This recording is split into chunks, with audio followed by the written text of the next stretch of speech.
The company is called Strategic Support Systems. It's based in Los Angeles as well as Kampala. So in a nutshell, whatever your problem is, we can solve it. If we cannot solve it, we know who definitely can solve it. And that's what consulting is about.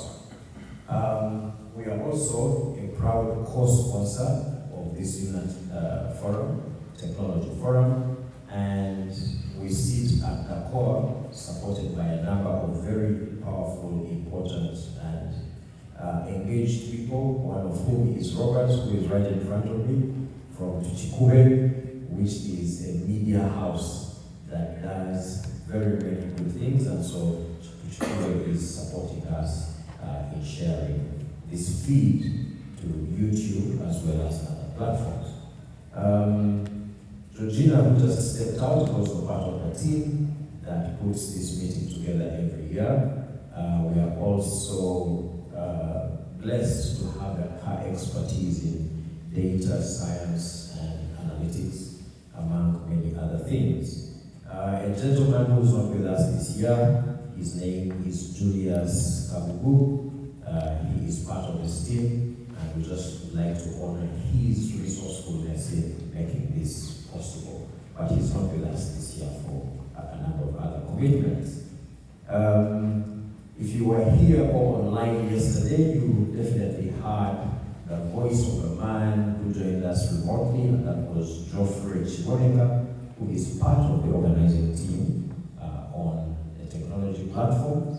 Geoffrey Chiboneka is a specialist at venture capital based in San Francisco, and so he helps us provide insights to going from technology to finding the money to build it and the investments necessary to scale up as you may require.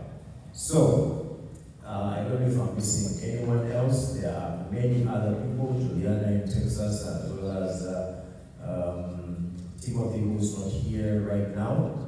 I'd just like to acknowledge their contributions to make this possible. Above all else, the UNAA team that does this every year, for the last 6 years, there have been many executives that have come through and supported us in the process. This is a whole new wave. I mentioned yesterday that we are on a 3-year journey to try and re-platform technology in UNAA, or among UNAA members, because technology goes far beyond UNAA. And so this is the second year that we are trying out this model where we source different professionals from among our people, both in the diaspora as well as in Uganda. So we are not trying to limit and fit within a mold. We are trying to learn as we go. So everybody's inputs add a lot of value to what we do. And if we do something well, please let us know. If you have a good idea, please share it and let us find a way to adapt it and make it work. We also are looking at a future where we will have some meetings in Uganda as well as other parts of the diaspora to make this possible. Okay, so much for an introduction. Technology is of strategic importance every morning, much more than the previous. Technology has become a part of our lives in a way that we have not formally consented. We are so dependent on it. I'm saying this because we have an online audience that may not be in the room. Remember that every individual, organization, group, or government is now dependent on technology. And what we are calling a competitive advantage for anybody doing anything on earth will come from how they decide to use technology. So whatever your field is, listen, make sure you take away something today. It might be somebody's experience, it might be the way we are discussing what we're discussing. We we did not get an introduction from the two gentlemen that entered last. I had requested, where's my roaming mic? You have it? Yes, right here. Please share so that we can get a quick name, introduction, and where they're from, so that we have our first presentation. Kevin, I hope you're ready. Please, guys. Moses Wabaka, I work as a senior presidential advisor back home in Uganda. Thank you, Moses. I'm Tabashu Alfred Louis. I work as a special presidential assistant for the status back at home. Thank you. Good to have you. Good to have you here. Please share the mic. Quick introduction so we can start. I'm Timothy Nadoni. I work as a data scientist. Thank you, Timothy. You are most welcome. Peter Seranga, I'm a network engineer at IP Network. You are very, very welcome. Looks like the roaming mic will be roaming, but we need a name to place. You have, I think, 3 and we'll start. Yeah. Start there. Name, Sakarisa, domain, I have to wish you founders make introductions, so others have already done so. Thank you very much. Kim Karisa, Group CEO of Next Media Group. Thank you again. Thank you so much, Juliet Janet Carissa, Corporate Relations Manager, Solitude Tower Uganda Limited. Thank you. I think we have a lady in the back. Anybody else? Yeah, not the lady at the end, I think.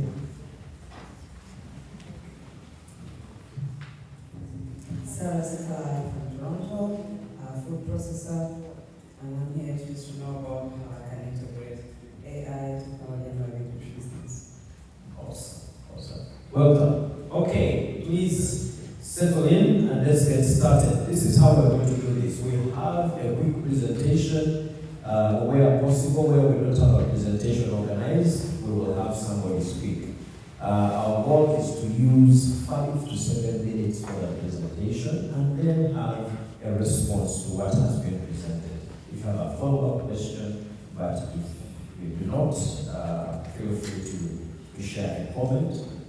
We want to gain insights and move things forward. This is not a one-way flow of information, it's a two-way. The presenters too need to know if where they're heading actually makes sense to you.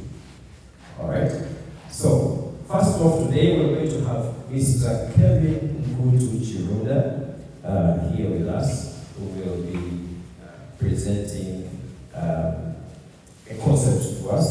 Kevin is a first-year Bachelor of Science student. He's studying computer science and engineering. Kevin.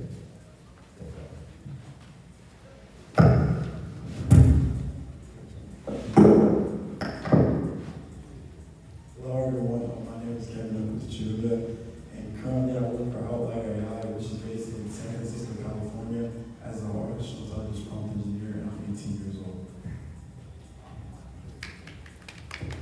Yes. Kevin, I need you to unlock the machine.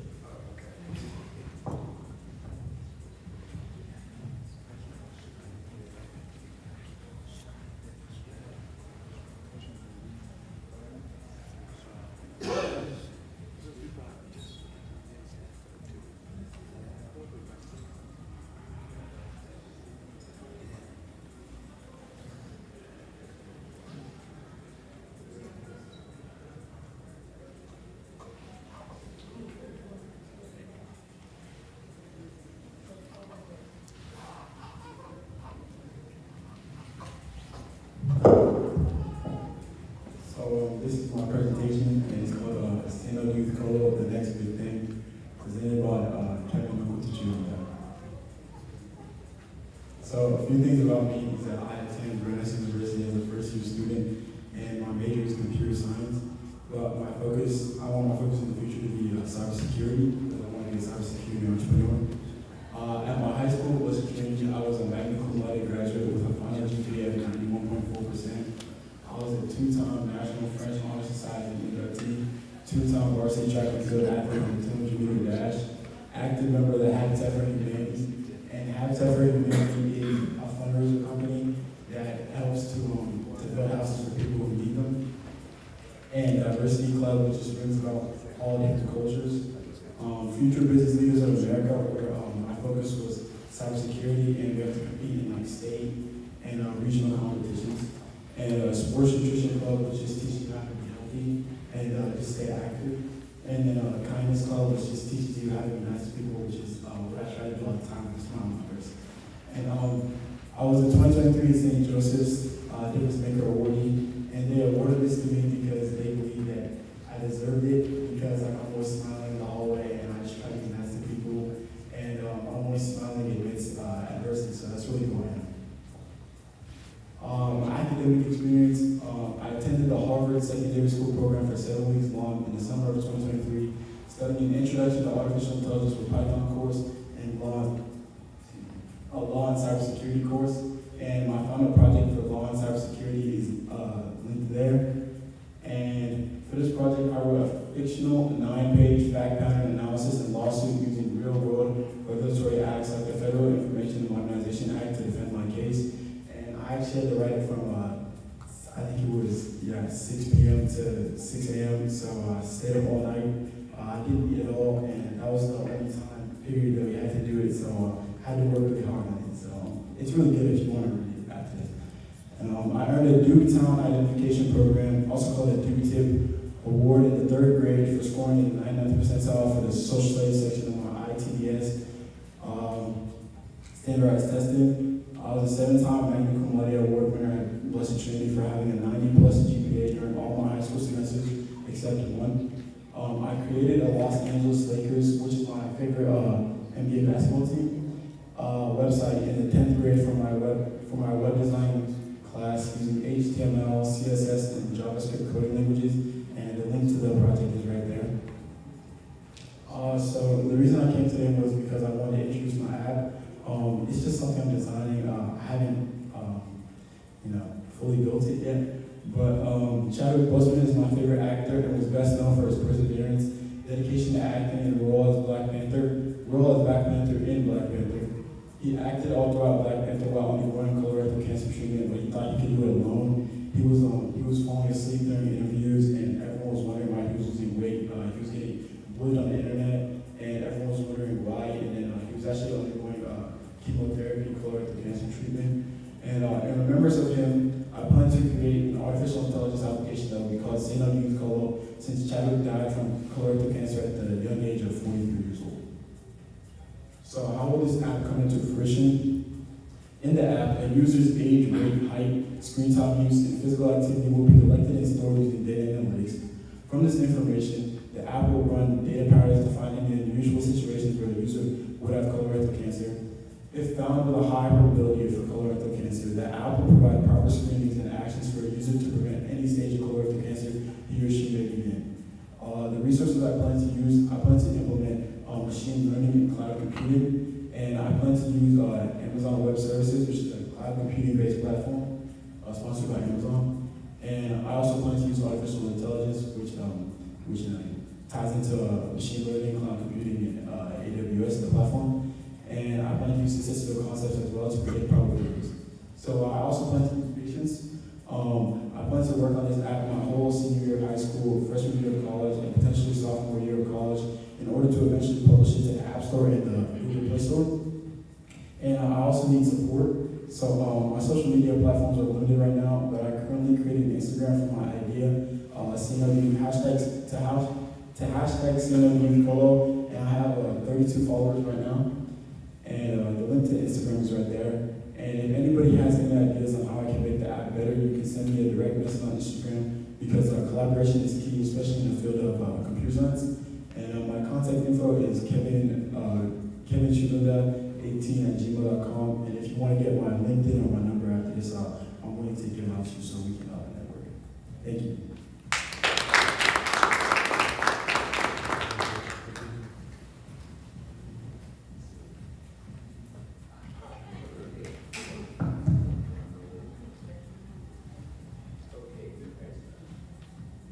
Such. Okay.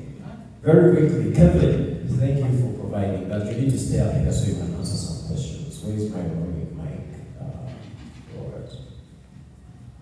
Oops, I think he stepped out. Is this one? Okay, use this one. Okay, let's do this. Any reactions to Kevin is 18 and he's on the way to creating a say no to youth call. Call stands for colorectal cancer. So by inspiration, colorectal cancer is affecting young people lately, and so the application is to help provide resources that will support that correction. No, you have some. How much progress have you made on the application so far? Not that much progress, because it's like,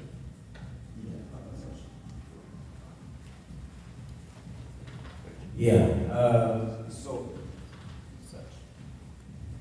you take my notes? Okay. Yeah, so you can pass it around. Does anyone have any comments, questions for Kevin's application? Colorectal cancer is what he is trying to solve. We have the lady in the back. I'm quite impressed with being a young person and your determination to do this. What I was wanting to find out was, seeing your resume as a young person, how you are able to stay focused in school. I see you have very many great achievements, and I know this will bode well for you to be successful. And what were you using a lot of social media and things like that? What comment do you have on those aspects? I know it's a bit off of that topic, but besides making posts for City Color, I had to stay off social media and manage my time for sure, and sleep on time, because I think that's the best thing that you can do. And also using Google Calendar and just having an agenda to manage all your time, like your extracurriculars and your academics for sure. Great answer. Anybody else?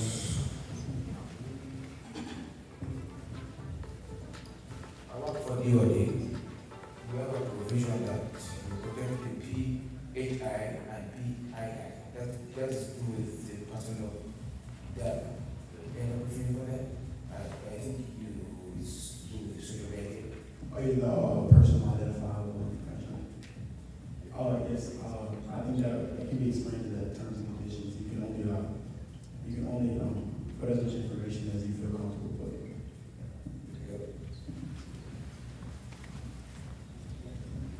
Thank you. Anybody else? Anyone? Reaction, question, comment? Great job that you're doing. Yeah, very impressive for your age. Thank you so much. For those who came in, I just want to introduce myself again. I'm David. I don't have any comment for this young man. I have to encourage you.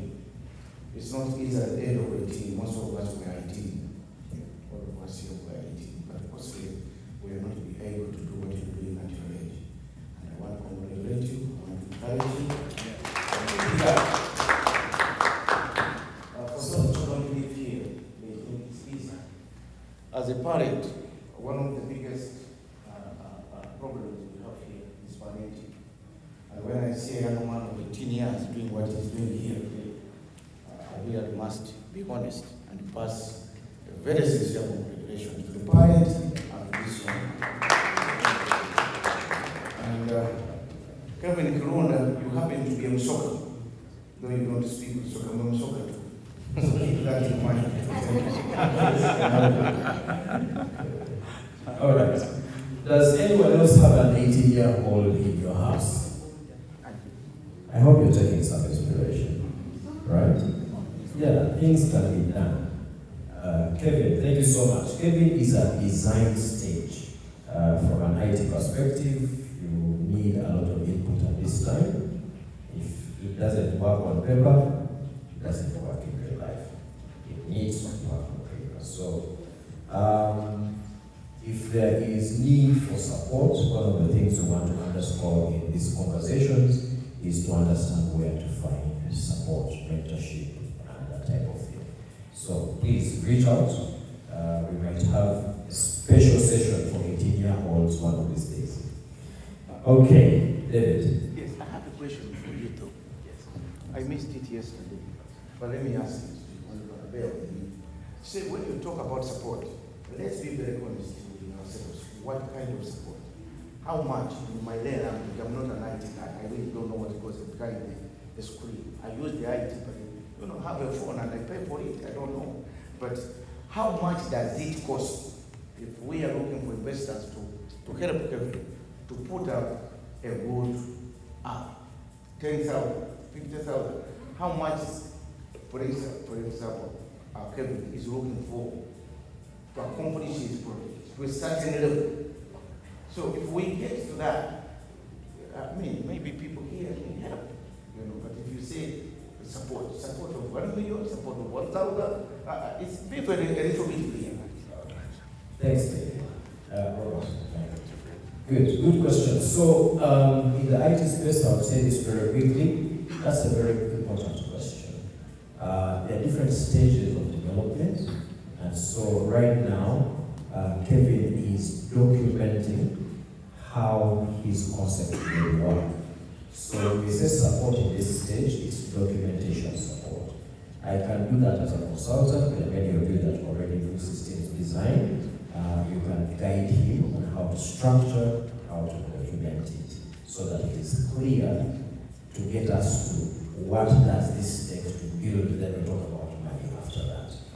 It's like an architectural plan that now gives you the bill of quantities to build what you want to build. Okay? So, but early stage, because the question was about money too, early stage development usually ranges between $20,000 and $50,000 for somebody to get to a prototype, something that can be demonstrated. Okay? And once you clear that, then you know how you're going to scale. But that's an average number. It can be more, it can be less. Some people have done it different ways. I'm just giving an average. Karen. So up next is, interestingly, I will not give it away, Karen Chirunda, and she is here for the second year to tell us about the same application because she has been developing it since she introduced it last year. So, Karen, we're excited to learn how far you have gone.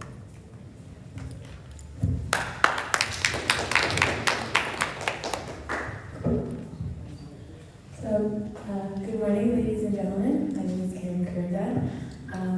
You didn't meet me last year. I am a graduate from Yale University, and I received my bachelor's of science in neuroscience last year.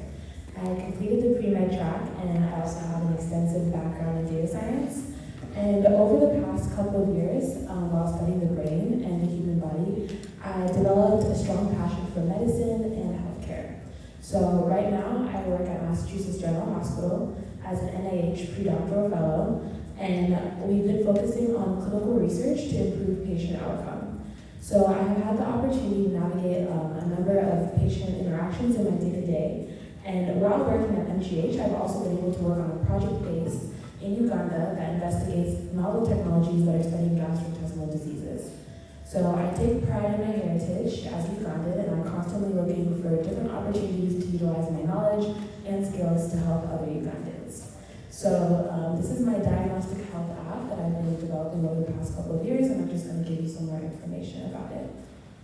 So in high school and college, next slide, Kevin, please. In high school and college, I developed a template for a diagnostic app. So this app was inspired by the passing of my dearest grandfather, Jaja Moti. He passed many years ago. He suffered both stroke and congestive heart failure, and unfortunately, he lived miles away from the nearest hospital that could properly diagnose and treat him. So I diagnosed an app that's intended to empower all Ugandans with healthcare knowledge, especially in cases for those who live deep in the country and do not have proper access to healthcare. So the key goals of this app is to provide a quick diagnosis to patients through self-reported symptoms. I originally intended for this app to help diagnose neurological diseases and disorders due to my interest in the brain, but eventually the app expanded to study other diseases. So in addition to the diagnostic app, it can be useful for patients who wish to locate nearby hospitals using in-app geolocation. And my intent is to alleviate distress and confusion that comes with alarming symptoms and diagnoses. So with this in-app geolocation tool, this improves the patient experience in locating a nearby physician to help treat their symptoms. The app will also provide physician-approved suggestions for the patient that will help mediate their symptoms until they're able to go in person to be seen. In the cases of serious conditions or emergencies, patients in need of urgent care would be directed to emergency services instead of the app's symptom control tools. And then lastly, I did plan for this app to be integrated into a cloud-based system like AWS, and that can store health data and be used for future clinical analysis. Next slide. So let's say a patient is presenting signs of early onset of Alzheimer's. Alzheimer's is a neurological condition of severe memory loss, and the app will be used to match the self-reported symptoms of the patient to the diagnosis. So all health data is pushed to local physicians through an in-app notification system, and the app will then provide hospitals that are close by to the patient, which are staffed with physicians that are able to treat their conditions. So the patient can then go use the geolocation tools to get directions to the hospital, and then lastly, they provide suggestions to help mediate the Alzheimer's. So in this case, we can suggest like brain-stimulating memory or orientation exercises like active recall, musical activities, and word puzzles. Once the appointment is set between the patient and the physician, a proper diagnosis and treatment can be completed in person, and this can be done at the local hospital. So I believe this will help improve patient outcomes because they'll be empowered with steps to help handle their symptoms better. Next slide. And that is pretty much a summary of my app. So thank you for listening. All right. Okay, so in summary, the application does what if somebody missed it? So more high level, basically if you're having any symptoms of any sort and say you're not near a local hospital, then you're able to use the app to kind of not like self-diagnose and also find like kind of a way to mediate your symptoms until you're able to go see a physician. So this is mainly for people who live in maybe more rural areas of Uganda and are like maybe have fears of going to see a physician and stuff like that. So you put your symptoms into the app, and it will give you a guesstimation of what the issue might be and who you need to see, correct?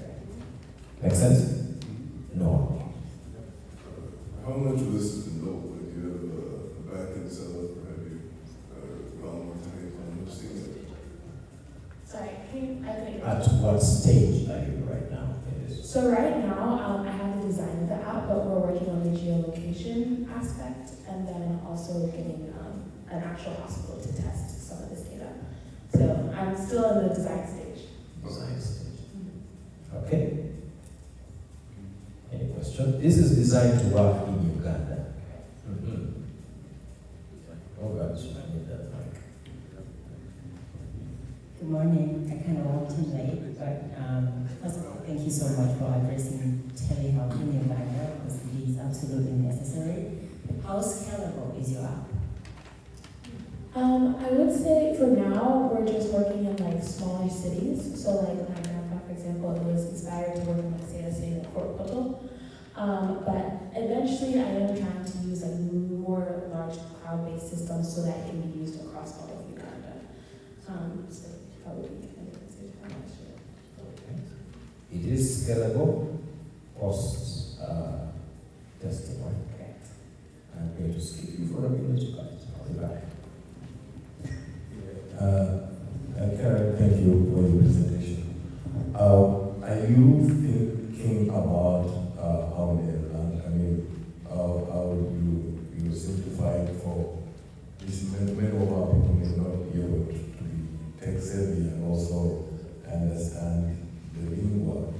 Are you planning to break it down for somebody in my village who speaks Lusaka or maybe be able to access that information, to be able to utilize the application? So just to clarify your question, you're saying, is the app like usable by large populations? Is that Translation. Oh, translation. Simplified user experience translation. Yes, definitely simplified user experience. I think something that I found, especially in my pre-med classes, is there's a lot of like jargon and lingo that comes to, understanding different diagnoses. So the point of this app is really to just simplify the diagnosis process for like maybe, people in the village or people who don't have access to maybe like healthcare education. Another aspect that's very interesting that you mentioned that is having a translation. So we would definitely want to make sure that people who maybe don't speak English as well are able to use the app. So that's definitely something I want to consider as well.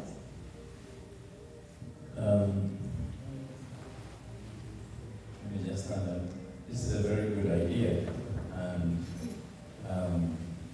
thank you for the hard work that you've put in.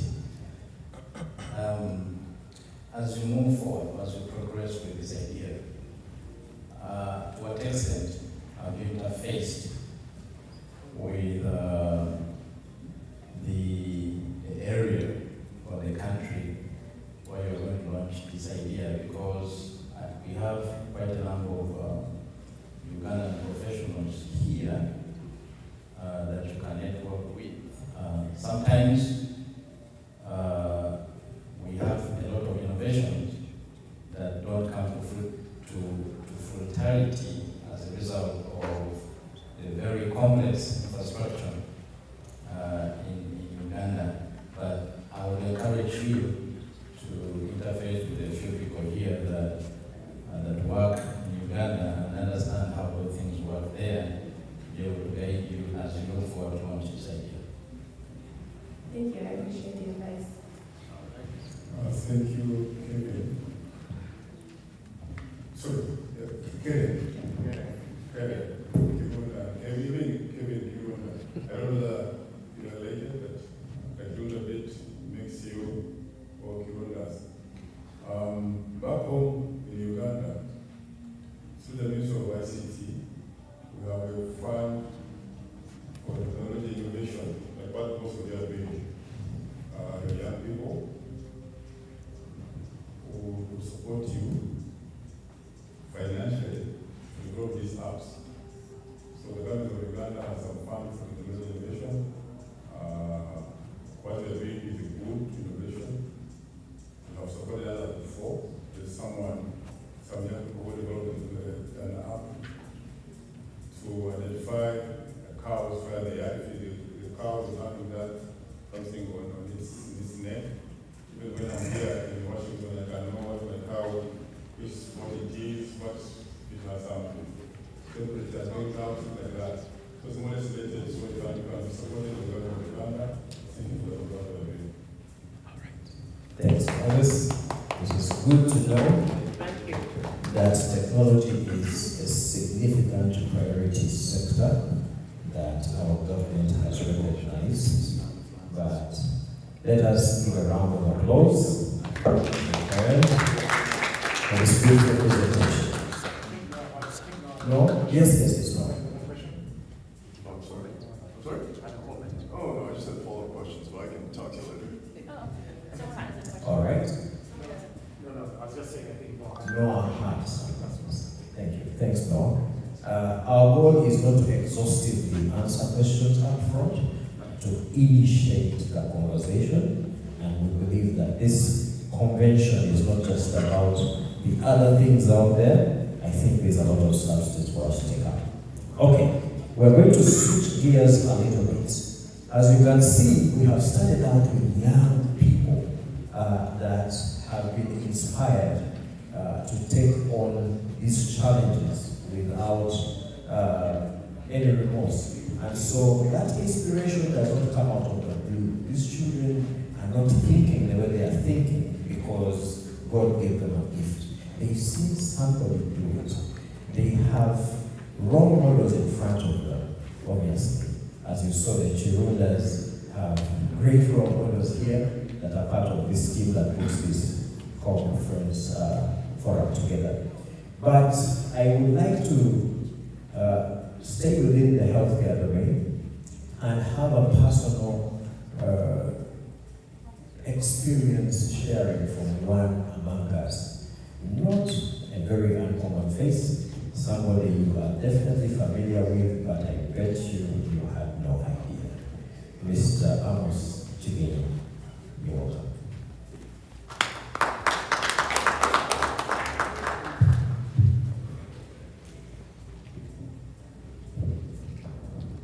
Good morning, everyone.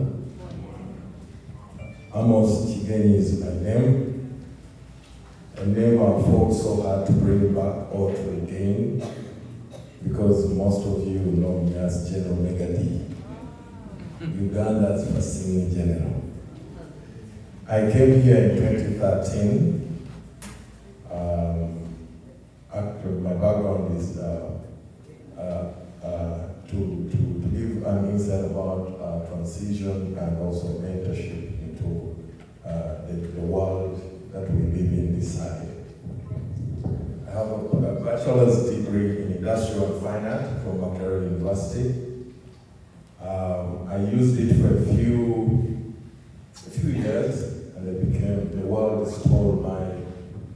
took me over, and I became very active in music, and was my breadwinner, and also, but on the side I did graphic design and marketing. So when I came here, I went to school. I went to diagnostic medical sonographer school. I have a degree, and I'm certified in licensed in OB and gyne ultrasound, abdominal ultrasound, vascular, pediatric echocardiography, and adult. Specializing right now in cardiology. I work in transplant parts of the hospital. Something I love to do, and trying to inspire very many young people who think or who see me in a different perspective. I went to school and did an MBA in healthcare management and leadership. I was lucky to be the best student, and I was given a scholarship to do a PhD. And I'm happy to announce that I am done. Yes, but until I wear the gown, I will not call myself doctor, but I am technical one now. So I run a mental health clinic in Arizona, New Mexico, and Colorado. I also run a diagnostic medical imaging center in Arizona, and I also offer consultancy in healthcare management and leadership. On top of that, I can also make you dance when you find me in a good moment. I still do it, but just too busy a little bit now.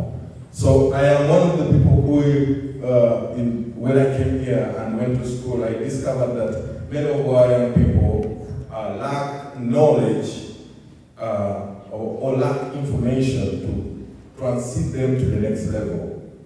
And I have done a very good, wonderful job on the ground in my community, taking back young people to school, people who come from Uganda, giving them career guidance, taking them to school, especially in the medical field. I have so many people who have graduated and can testify that that gentleman has been my backbone. And I don't only tell them, those who are closer to me in California, I used to go to school to find out how they're performing, because that was like kind of inspiring them to be like the parent is around and looking at my back. So I've been very much intrigued by Karen in diagnostic medicine. I work in healthcare, and we are transferring very much information about patients, transiting. Somebody is in New Mexico and is my patient, and we have to look at their work. What we do, we are using information technology to help in the continuum of care for these individuals, to ensure that somebody is getting exactly the right care they need to improve themselves. So I want to applaud you for a wonderful job you're doing. And I want to also inspire more young people. I have a 16-year-old. I always tell him that people are going to ask you what you did because of your dad. Not as a singer, but as an academician. And he's very working so hard now. And I also have a 21-month-old, so almost 2 years daughter. So I'm a busy parent, and I love community, I love people, I love young people. I'm very attracted to them by what I do in the other side, but my conversation is always different. It is academic, so I want to continue doing this in the community. I don't know if Mr. Kai wants me to say more, but by the way, lastly, I'm also a digital entrepreneur, and I have in the corner there, when you are in the exhibition room, the business is called BC Digital. We teach people how to make money from home and how you can have a side hustle that does not make 100,000 but millions of money. With just a little twitch in teaching you how to do it. You don't need to sell any product. You don't need to have a shop anywhere, but just being smart. And you don't need to be tech savvy. Please visit us there. We will teach you and give you some information that you can utilize and put to use. Thank you so much. All right, a round of applause for General. General will take maybe 2 or 3 questions. You have a large personality out there, but we're trying to focus on your journey in healthcare technology. I want to just clarify if you missed it. After making his own transition, when he came to the United States, he started a new career. And because of that, the lessons learned have formed for him a good resource to inspire a lot of young people to get into digital technology in healthcare by actually mentoring people. I don't know if you have a count of how many, but please share a little bit about some of the programs that the people you're mentoring have today. Some people have people who are going to nursing school, the Bachelor of Nursing. I have people who have done diagnostic medical ultrasound.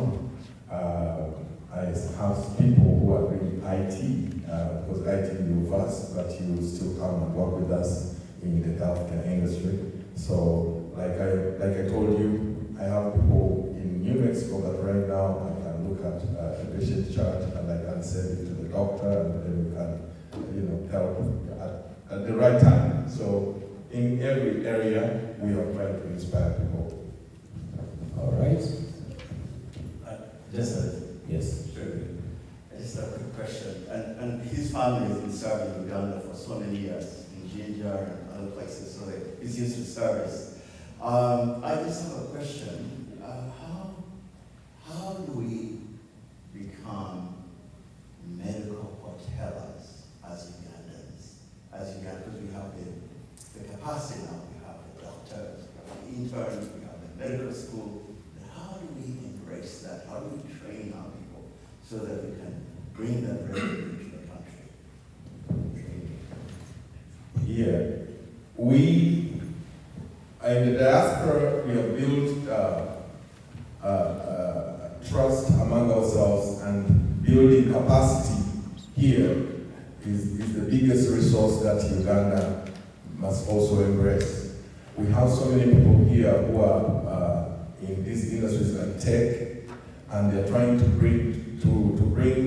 make healthcare simpler and accessible to our people. Also, the training that our doctors, our nurses are receiving, I think they need to embrace more of technology than that. I don't know if it is happening now, but doctors should be able to access, for instance, patient information from somebody in Pumi and is in Kampala, but the doctor can, easily access that.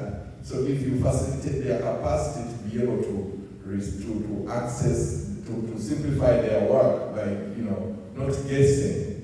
For example, the diagnostic app there helps the doctor to know exactly what they're going to do. Bring information close to them, applications and facilities that they need to help them improve their profession while they're serving the people. Okay. But you think we're ready to do that kind of thing? It is ready everywhere. It is just there because the capacity is there. You have doctors. I see them in a different. I don't want to say, but I see them on TV in the news, and I feel heartbroken sometimes. But I think they need to be helped more to be able to be utilized better because that is the capacity that the country has. Yeah. Okay, I have one or two more questions and we transition because the time is kind of short and we have a lot of valuable things that are coming next. I mean, again, I get excited when I see young people in healthcare thriving and making a difference. And the same goes for you. I don't know if you know of a program. I'm not going to gatekeep. I'm going to share. I'm in healthcare myself. I own various companies in the healthcare field. And right now I'm working on a digital platform for supporting youngsters whose parents use substances. And there is a program at Babson College where you can apply, and they're taking in applications right now. And the goal is to connect you with government entities, NIDA, so that they can give you the support you need. You already have equity built into whatever you are doing. You have identified a need that is really, really important. So I would actually encourage both of you to apply because you're going to meet some of the most powerful stakeholders that can actually connect you to the SBRI so that you can actually scale up most of the stuff. Thank you. Peter. Thank you so much. For me, I just want to take this opportunity to just appreciate the organizers of this forum and also appreciate you, Ramos, for the mentorship that you're doing. As I encourage the other forum organizers, after this forum, maybe we need to go online and continue with the mentorship because a lot of young people that are coming to America don't have anybody to look up to. So what you guys are doing is really good and we appreciate you as community leaders. Please keep it up. Thank you. Thank you, Peter. I wanted to respond to the question the gentleman behind me raised in view of what we're discussing and what Karen came up with. Back home in Uganda, there is a movement, it's what we're living. There is a company called Rocket Health. You have heard about them? Rocket Health, they can come home and take off blood or any other samples they need from you, go to their laboratory and test, they send them to the doctor.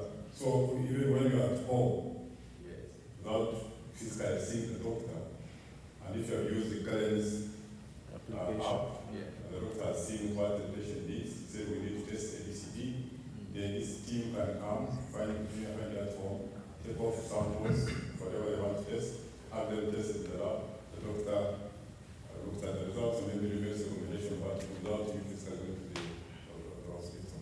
So what Kelly is done now is good. There's already an infrastructure, technology infrastructure work with. Yeah, actually, I met the gentleman on LinkedIn, the founder, and we had good communication. Okay. Mine is just a very quick comment.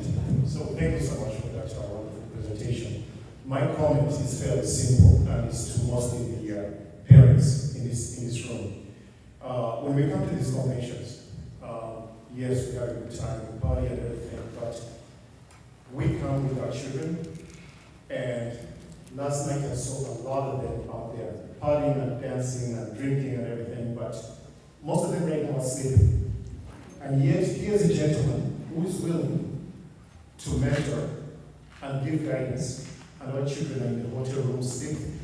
Yet it's us as parents who, when these children graduate from high school, are going to go to college, and you ask them, what do you want to do in college? They say, I don't know. But whose money are they wasting? It is your money. And then they end up taking out school loans, expensive school loans, to take useless careers that they will not be able to get jobs. And here's a gentleman who can be able to give them guidance. So my plea to us as parents is, yes, let's have fun with our children when we come to these functions, but let's force them to come and listen to some of these forums, because it is in our best interest as parents to make sure that our children do succeed. They don't know what they need to know at this point, but we do know. So here we are as parents getting information, but the children are sleeping. They wake up and ask where's the next party at, okay? And yet, we can be able to give them very good guidance. That's my comment. If the children refuse to wake up, just pour some cold water on their face and say, we have to go. Okay, you can't laugh at that, you have to go. Mr. Kyrie and his forum are doing a great job putting on these forums, and the people who need this the most are sleeping, and that's parents who have careers are the ones listening. That sounds ironical to me. Yes. All right. Thank you. Thank you, General. Please be seated. A round of applause for the General as he does.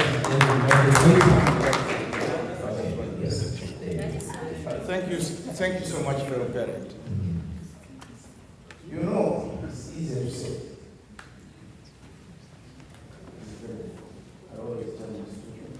It's easier to say, but hard to do. Okay. The real world is quite different. When you go even out of school, the real world is quite different. Co-professor can tell when we teach students, teach them economics, but not all of them become economists. Some of them will find some other areas. When we come here, for instance, this very convention, you look at the fee for the children, age 1, 0 to 10, it's very exorbitant. Many parents can't afford. Let's be realistic. If we want Ugandans to come here with their family, with their children, we must move at this course and be realistic to their income. If you are telling them money before children, what is 2,000 it can't happen. This is the reality. So I get your point. I honestly do. And those who come here with their children, probably they didn't even pay, and there is no program specifically for these children. If I bring a 7-year-old boy, I can't bring my children, they are kids, but they are 7 years. Do you think he'll pick anything here? It's not his age. He's going to say that boy. Because we lack the program for the children. If there are programs for the children, age 0 to 14 or to stay, those programs that incorporate things that we are discussing, the children will be able to be interested in those programs. But I have by your point. Yeah.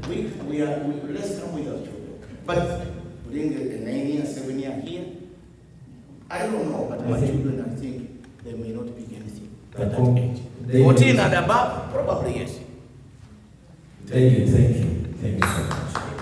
So there is a good way for us to take our lessons and then break them into the right categories and then structure conversations that make sense to different ages. I think that's the takeaway from David. But yeah, thank you all for your reaction to the mentorship program that General is highlighting. Mentorship is unexclusive. I'm going to say this as I said to our ambassador to the United Nations last week. Your life is a lesson and can be very valuable to somebody. I mentioned yesterday that 20-something years ago when I came here, I found myself in the middle of Los Angeles with nobody to ask questions. I was stuck. What should I do? Where should I go? How do I know if I'm on the right path? Everybody was becoming a nurse. I was never designed to be a nurse. You understand? You either enter security or nothing. I didn't want any of those. I had left Uganda as an entrepreneur, as a business development person. And I had these big dreams of starting businesses. And I didn't even know what money means in the US. So I needed a mentor, and I had none. So when General came to town, I was fitted for a little mentorship, and we sort of started this conversation. And here we are. So each of you is a living lesson to somebody. Start by writing your story. Make it simple. Nowadays, AI can do it for you. Put in your resume and ask for a bio, a memoir, or something. It will generate something for you. Then find somebody that can use your wisdom. We've learned a lot in failure, so I want to inspire you. After you're gone 50 years from now, 60 or 100, who will remember you? So write it down so they remember. Get a family book and share it. All right, back on schedule. Dr. Susan Isiko is here to share with us something really important. We are all involved in tech, but we all know and have heard about what is called intellectual property. Robert. Intellectual property. Anybody heard about it? What you own as your own property, but out of your head. I'm trying to say it in Lusoga, right? So, Dr. Susan Isiko has traveled from Switzerland to join this forum so that she can share her legal perspective on technology as pertains to intellectual property. Now, I'm going to say this so you know what's coming next. After she has shared, we're going to hear from Mr. Kim, who is here from Next Media, because he is doing business in the media sector, where intellectual property is really important. People are creating content and sharing that content. For him, it's a business, and he has been able to carve out a straight path to go from zero to a couple of millions, right? And so he's going to tell us his journey on media, but I want you to connect these conversations. When we're done with Mr. Kim, we have among us Honorable Mohammed Serego, who is also a media entrepreneur and a content creator who also commercializes content. And in this world, there is money, but there is legal responsibility. Now, most of you don't read your terms and conditions. You simply accept, right? Like me, I just accept because I want the app. But what are you accepting? A number of interesting things. Dr. Susan, please make her welcome.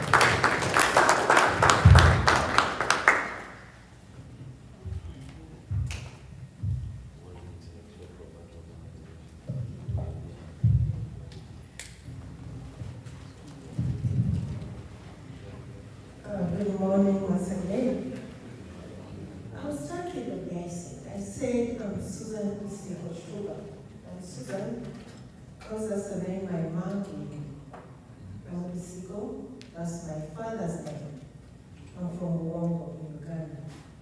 And I'm Struba because I'm married to a Slovak. That's the name of his daddy. In other words, I'm a global citizen. And what does that have to do with intellectual property and technology in Washington, D.C., organized by the Uganda North American Association? We're already talking global, but it also means it's not specific to a space. And this is where we start. So, I'll just briefly, I'm from UNAA, International Lawyers and Economics for Development. We don't have much time today. George has whispered to me that I have 5 minutes. So what do? We empower women. We try to work to empower women in fields in economic development. That's the jargon you find out there, but what does it mean?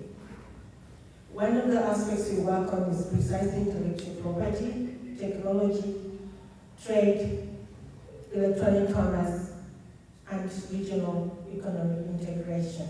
And specifically work on the African continent of free trade acronym, because I'm in Uganda, so I have to speak African.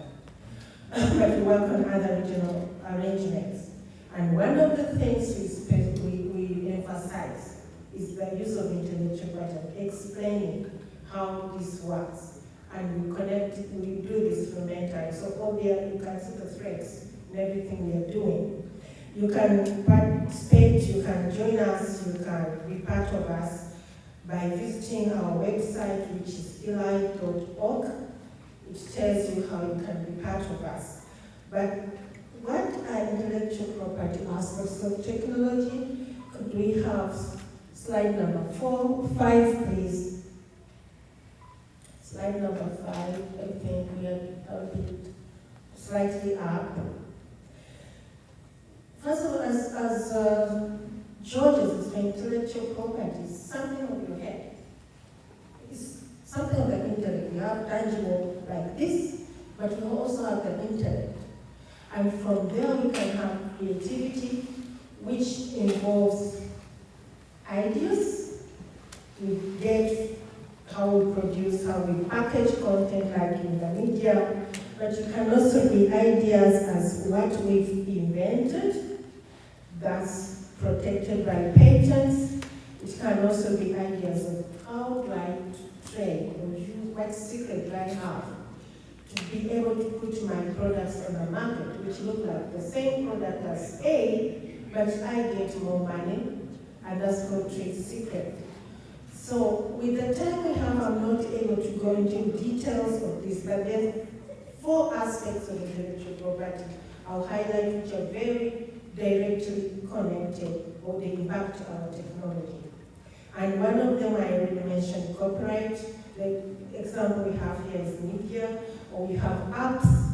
What is that app you are creating? And what kind of software precisely are we using? That's protected by intellectual property.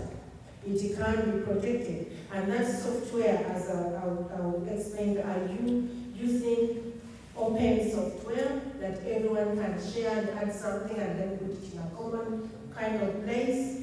Or does it belong to someone? Is it proprietary? That's under copyright. Then there is patents, the inventions we make.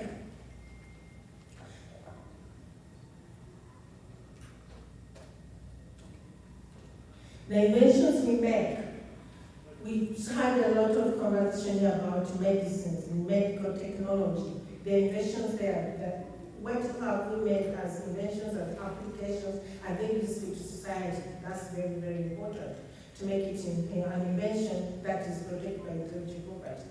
And it's protected for only 20 years, technically, but you can do around it, and there's a lot of playing around it, especially in the USA, and protect it for longer. Then there's the other part is trademarks. The logo here, so something here, that is already telling you, that's an example of a trademark. I didn't put there are some examples there I put, but then, how does it, what is the purpose of it? The technology app. Say, hey, this product was created by Suez. It's an identification. So it identifies you in the market, in a crowded market, which are many, because you find that so many of the apps we make, or so many of the technology we create or generate, might look similar to someone else, one that is existing. So how do you make it stand out? So the purpose of a trademark is to make it stand out in a crowded market. Then you have, yeah, I think I'll look there. It's going better than I'm going on the screen. Then you have, for example, trade secret, I already said. The most obvious example we get is Coca-Cola. You know why their drink is different from others. But you're talking about technology. What is it that you use in your app or in your technology invention or creation that it makes you have an advantage over the other people?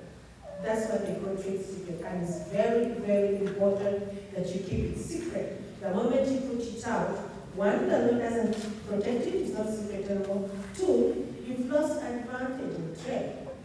You've lost competition. You've given away the key. That's key. So, we just quickly work. So when we are talking about intellectual property, what are the key importance for business? We are talking about technology. So I want us to think of ourselves, of this conversation in three different aspects. As a creator of a technology product, let's call them entrepreneurs. Or as a creator, I'm doing business in that technology product. So they're entrepreneurs or business entities. Let's call them for simplicity purposes.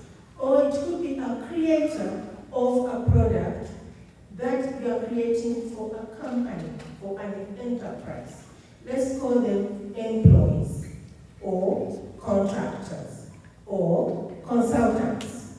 The third category are students who want to learn more about intellectual property, how it affects their technology, and how they can navigate.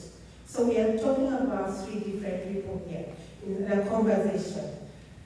As I said, I can't go into details, but I'm trying to make links, and then we can maybe pop it up with questions and discussions.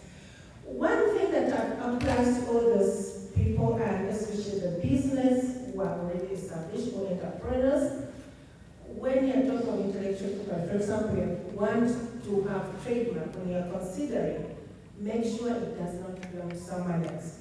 That's something we are so quick to make our apps, to come up, and you can give it a name. And I want to stress here, there's a difference between a business name, like that could be a logo, but it can also be a business name, and there's a difference between an intellectual property.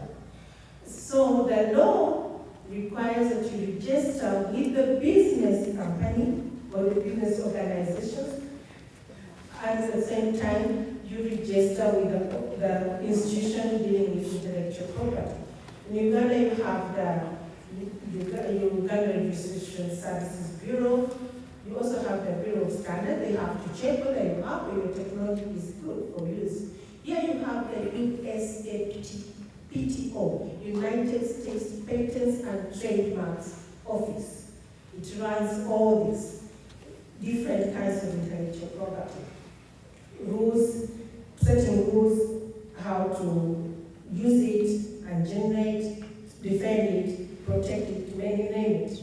The other thing, protect your intellectual property once you've gotten the right name.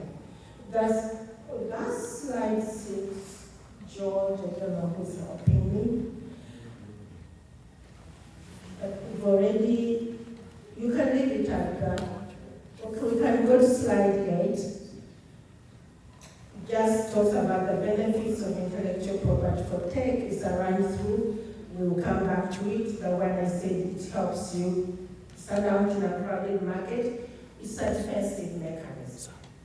That's very, very important. When you say, so you can find someone and say, that belongs to me. I protected it. I worked hard for it. I paid for it. So it's defense.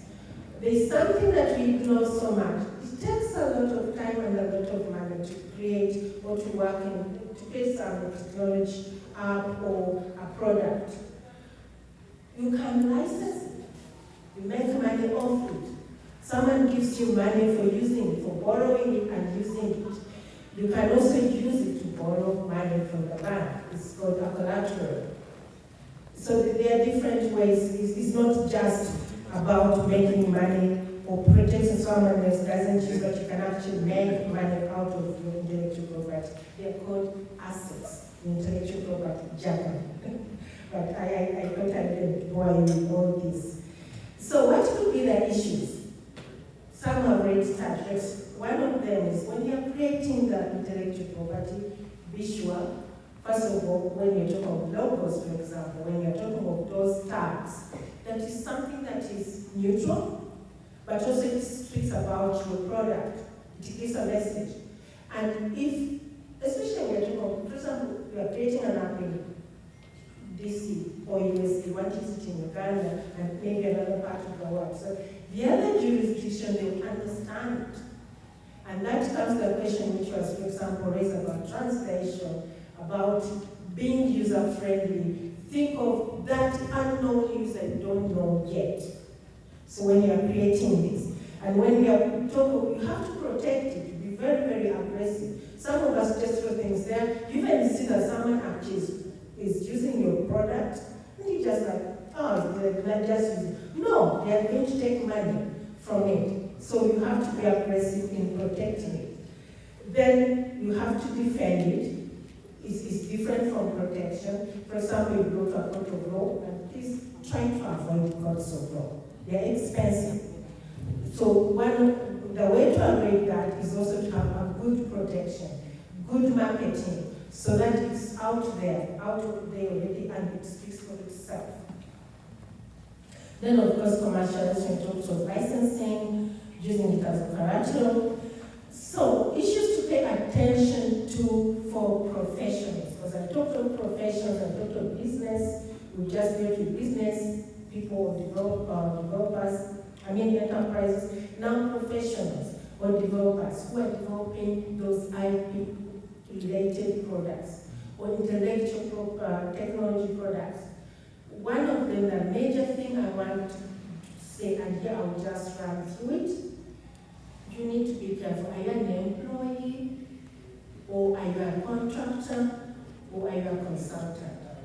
The law does provide, here in the USA and basically in the whole world, if you're an employee, your intellectual property in your app you have spent nice developing belongs to your employer. It's not yours. You understand? So you not make money out of it. When you finish your working with them, everything remains with them. And normally in the contracts, there's a clause asking you and actually reminding you that intellectual property belongs to the company. And then the other situation, if you are a consultant, it's simply the way to go so that you are independent. But the employers are very smart. They normally have assignment contracts or agreements where they ask you to sign off your intellectual property.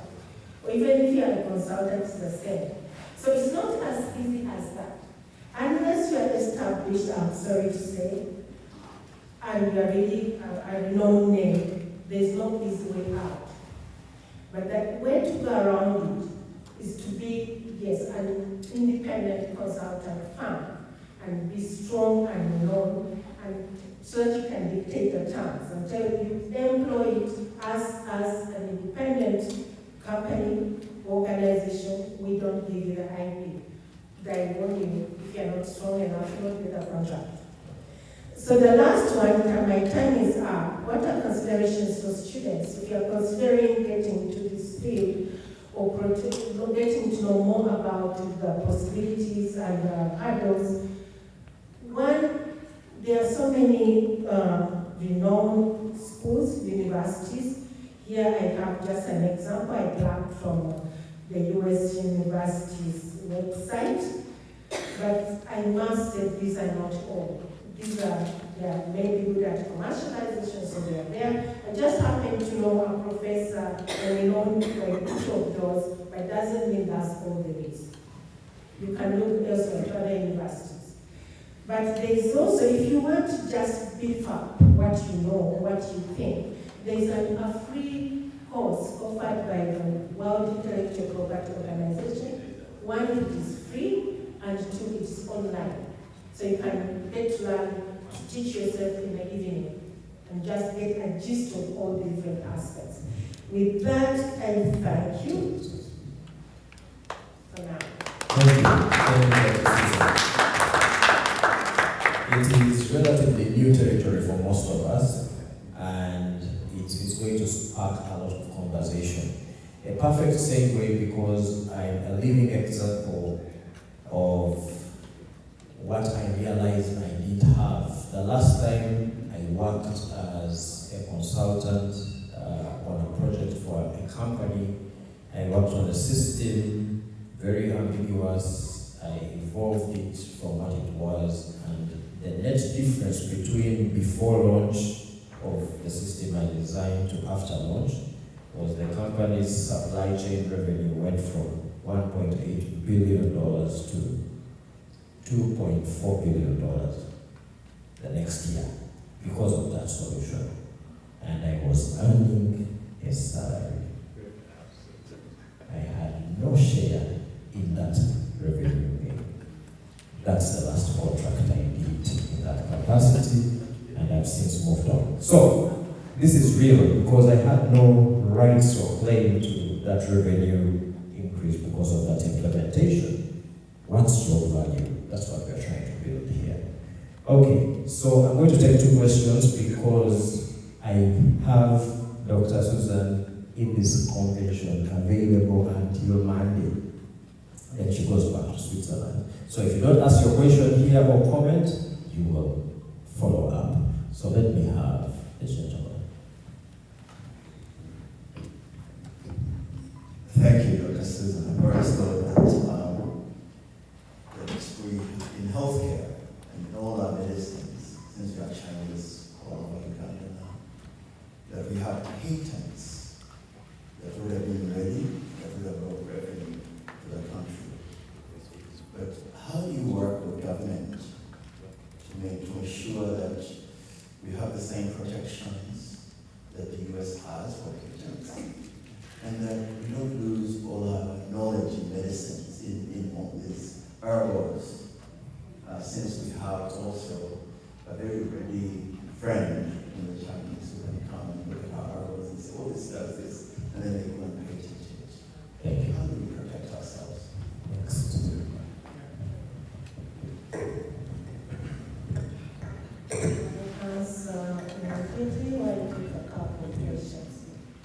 I think I'll take yours. Thank you very much for that question. It's a question. Okay. It's a question that is common for most European countries.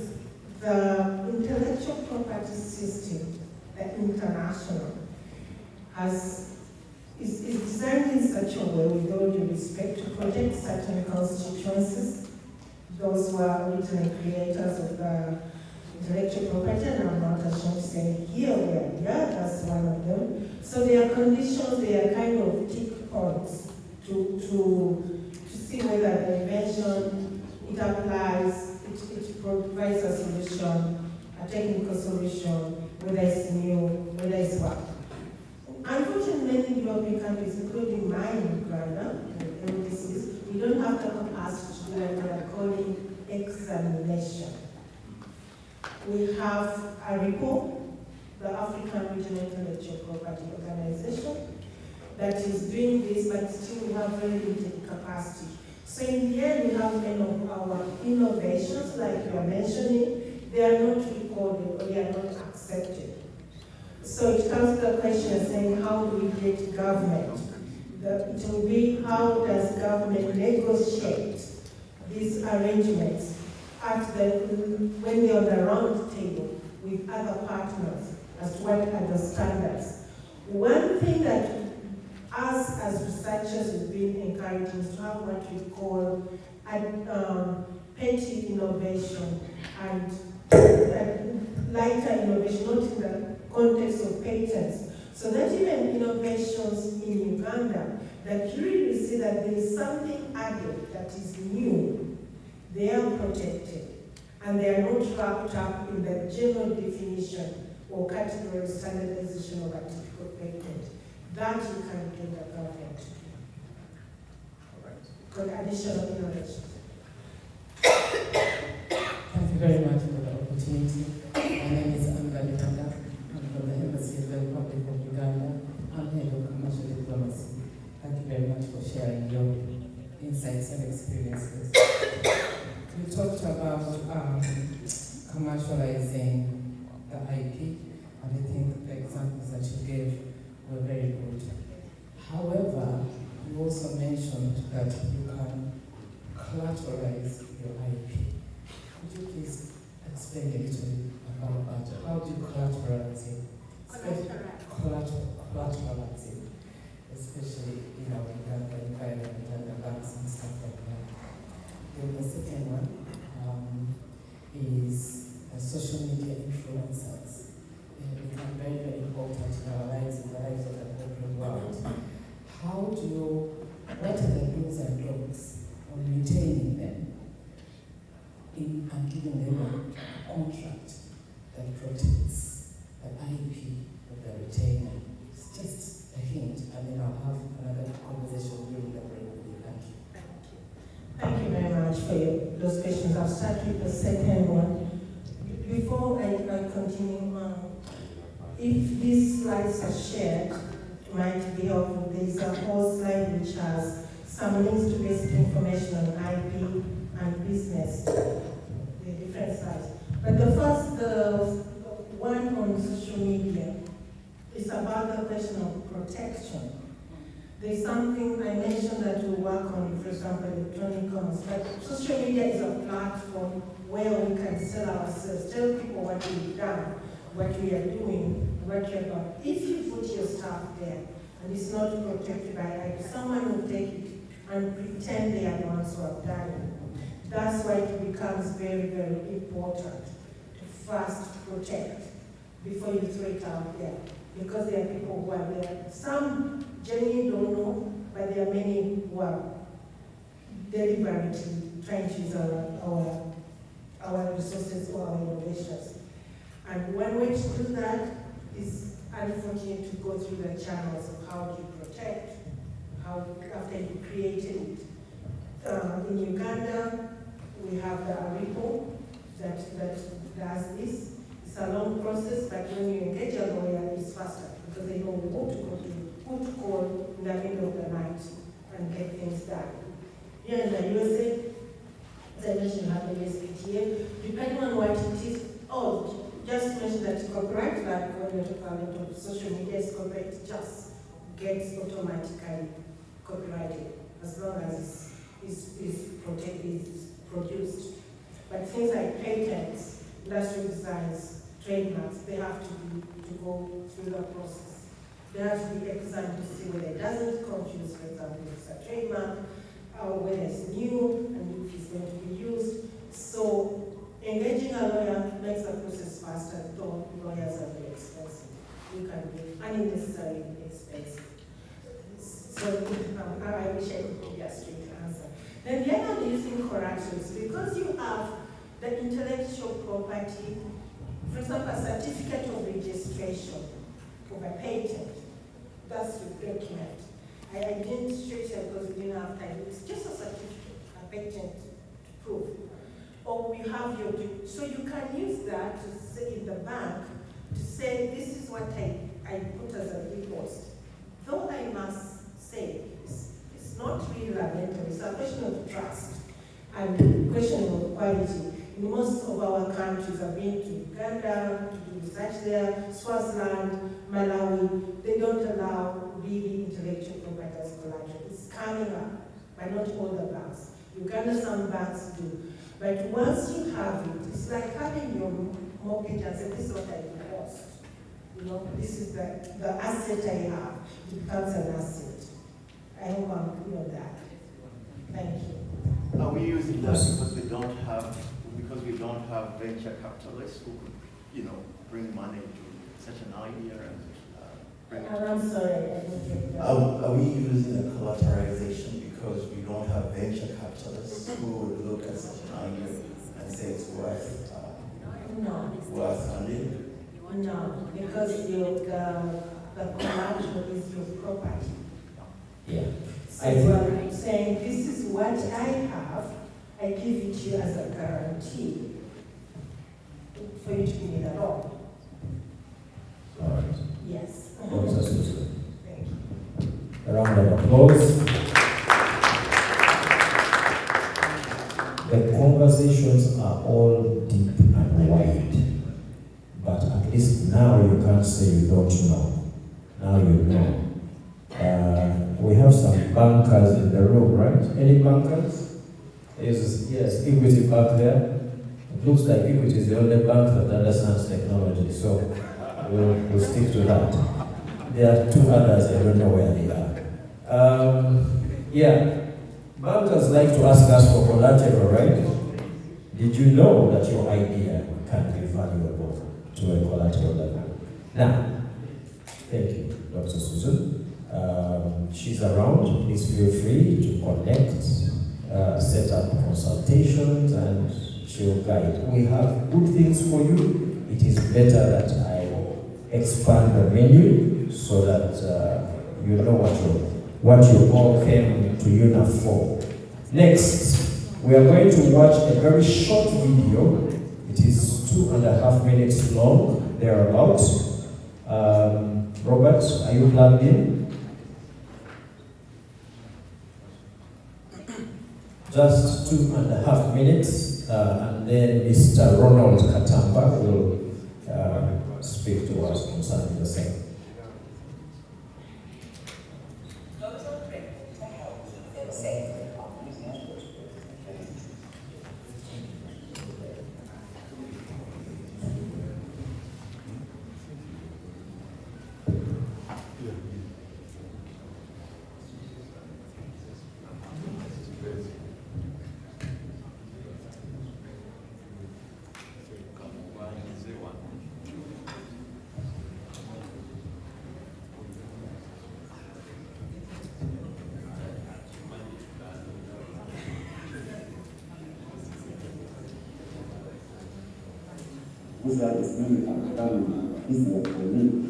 Ugandan farmer Daniel Kisitu is talking about a local agriculture of cows enjoying a meal at a farm near Kampala.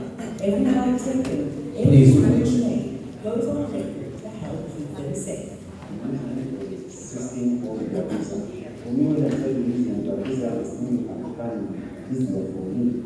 Ugandan farmer Daniel Kisitu is talking about a local agriculture company that aims to help farmers increase productivity using technology. We are stealing our crops. Can't trace it, but now you can easily trace the cow that was being sold. They said to me, we know a cow has got a disease, now I can consult a doctor.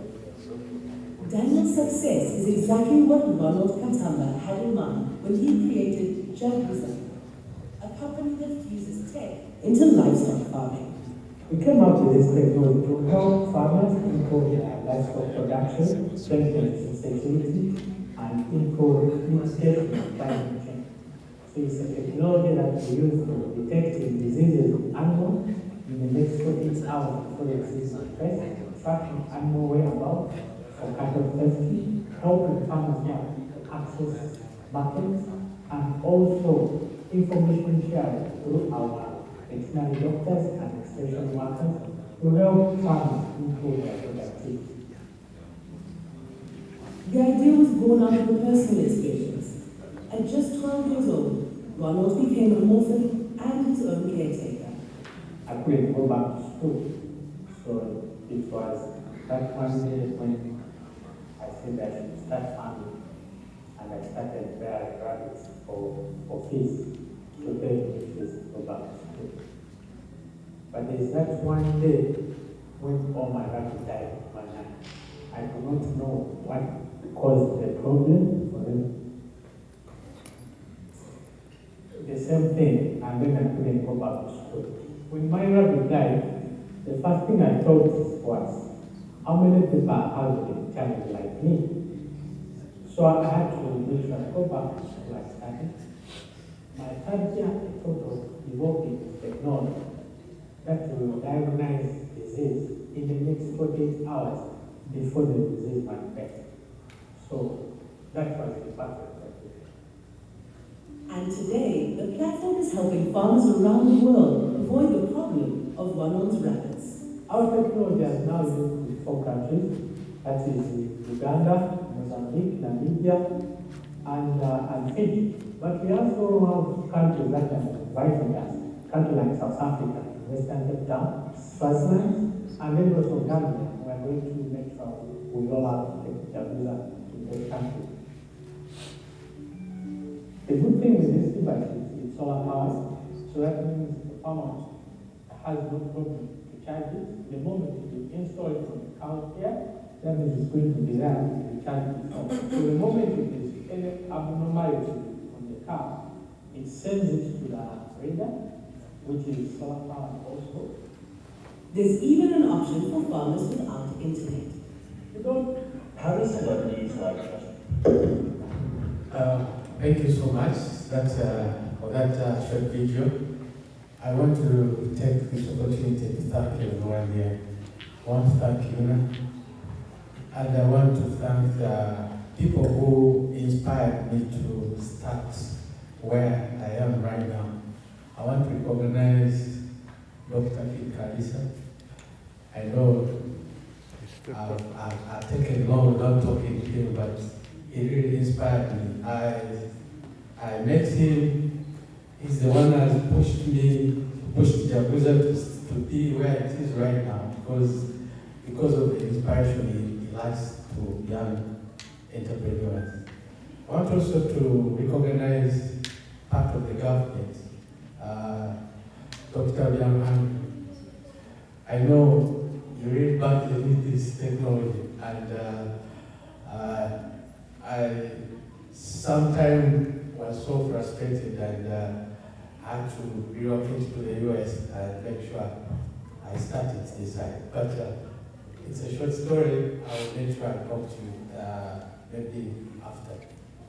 And that's the reason why I wanted to. I had a question about you about the patent, because 5 months I've already rolled out in the US here, in New York City and Iran, and there's a conference of patent and so on.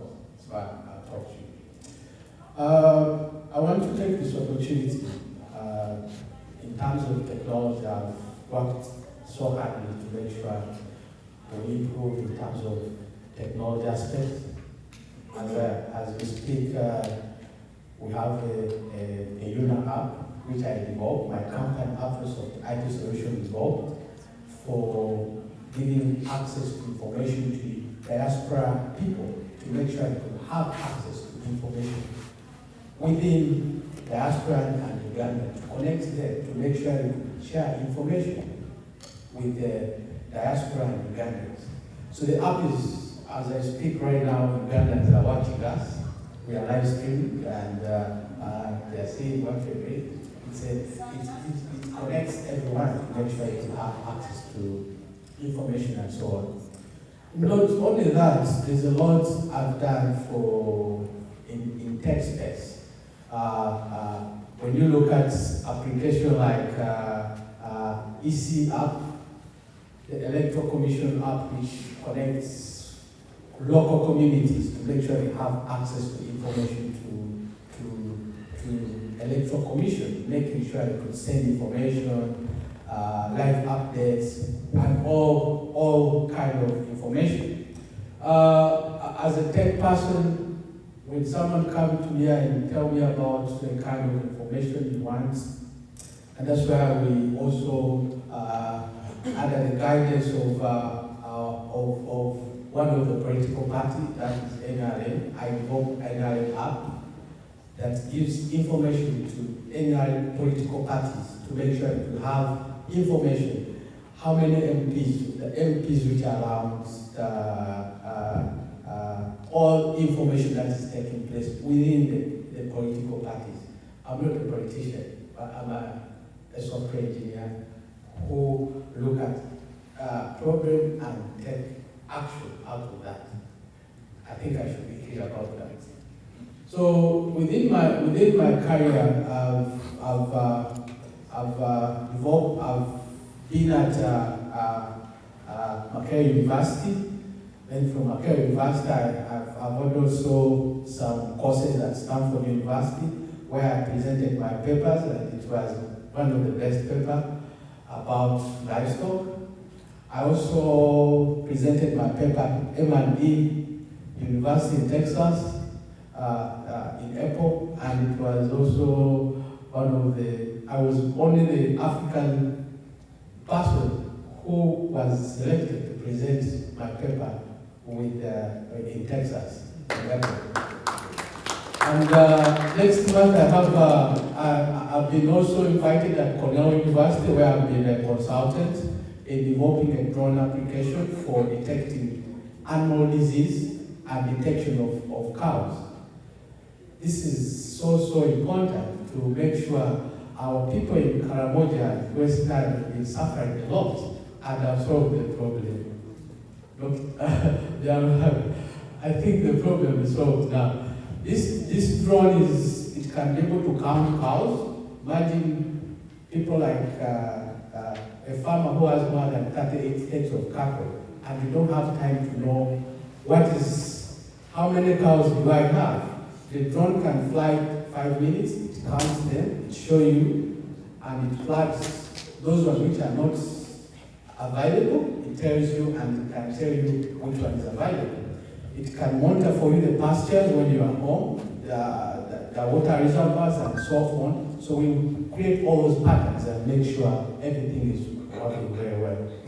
So the drone is also in place. I've already implemented it, and I know the governor of Binghamton and Syracuse. They want me to stay. That's my country to be the first choice to make sure I make a decision. There's a lot of things on top of that has been put on table. For these last 5 months I've been in New York, but I feel I need to contribute something to my country and to community to make sure we'll be able to help our farmers and making sure we have something in place. So next month I'll be having my final paper where I'm going to showcase a project at the University of Nebraska, where it has been also one of the paper in Africa has been selected with a grant that has been given to it to make sure I could be able to create a poster and present to it in the University of Nebraska next month in October. I have a lot. I know we have a lot of guests who are going to present. And I want to welcome everyone. I'm open to any collaboration, any engagement. And I want to thank everyone who's here. Thank you so much. Awesome. So, anybody have cows? Goats? Okay, yes, please. Let's have a question. Please keep it as crisp as possible so that we can move the program along. Wonderful job. I mean, it's fantastic. Quick question. In your probe that detects disease, not that I want you to go to the minutia, how do you get that probe working? What are you detecting? Are you detecting temperature? What kind of attributes are you detecting within your probe? Thank you so much. We collect a lot of data of the cow. We do, when the cow is not eating, you can identify when the cow is not eating. You can identify when the cow is not taking water. You can identify when your cow is not moving, and you can receive that notification. And at the same time, you can also, the temperature is also available, but also we do the predictions. I wrote myself algorithm for identifying if your cow is not okay.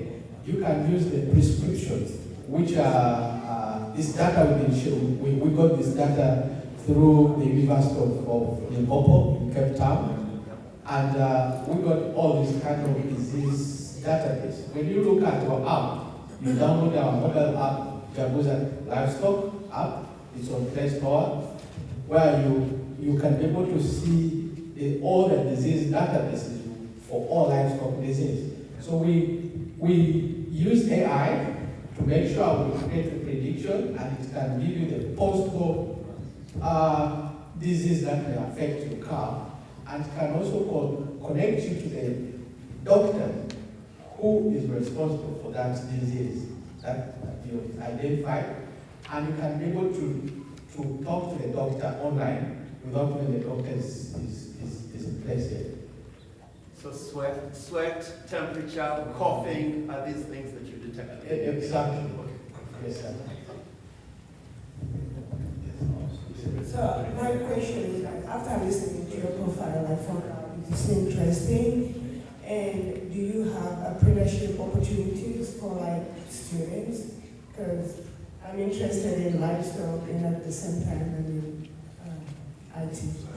Yeah, I'm opening up a company here in the US because I have some investors who are interested in this and they want to invest in this. And most of their rules, they don't want to invest in African banks. But I've been advising them that our banks are very okay. Some have adopted, and others they want me to open up a company here. So we are also looking to having a company here because we have clients already in the US here. I have like more than 878 heads of cattle that I've already installed. However, for students, I have a company called AfroSoft where we have trained more than 800 students, 8,000 students since 2013. I have testimony of some students who are here in the US, but they did internship with my company. I started this company when I was in the first year at campus, where I was I won Microsoft, if you know Imagine Cup, where I was the best in France during Microsoft Imagine Cup. And one of the Microsoft developer, Visual Studio, came and told me, you need to start a company.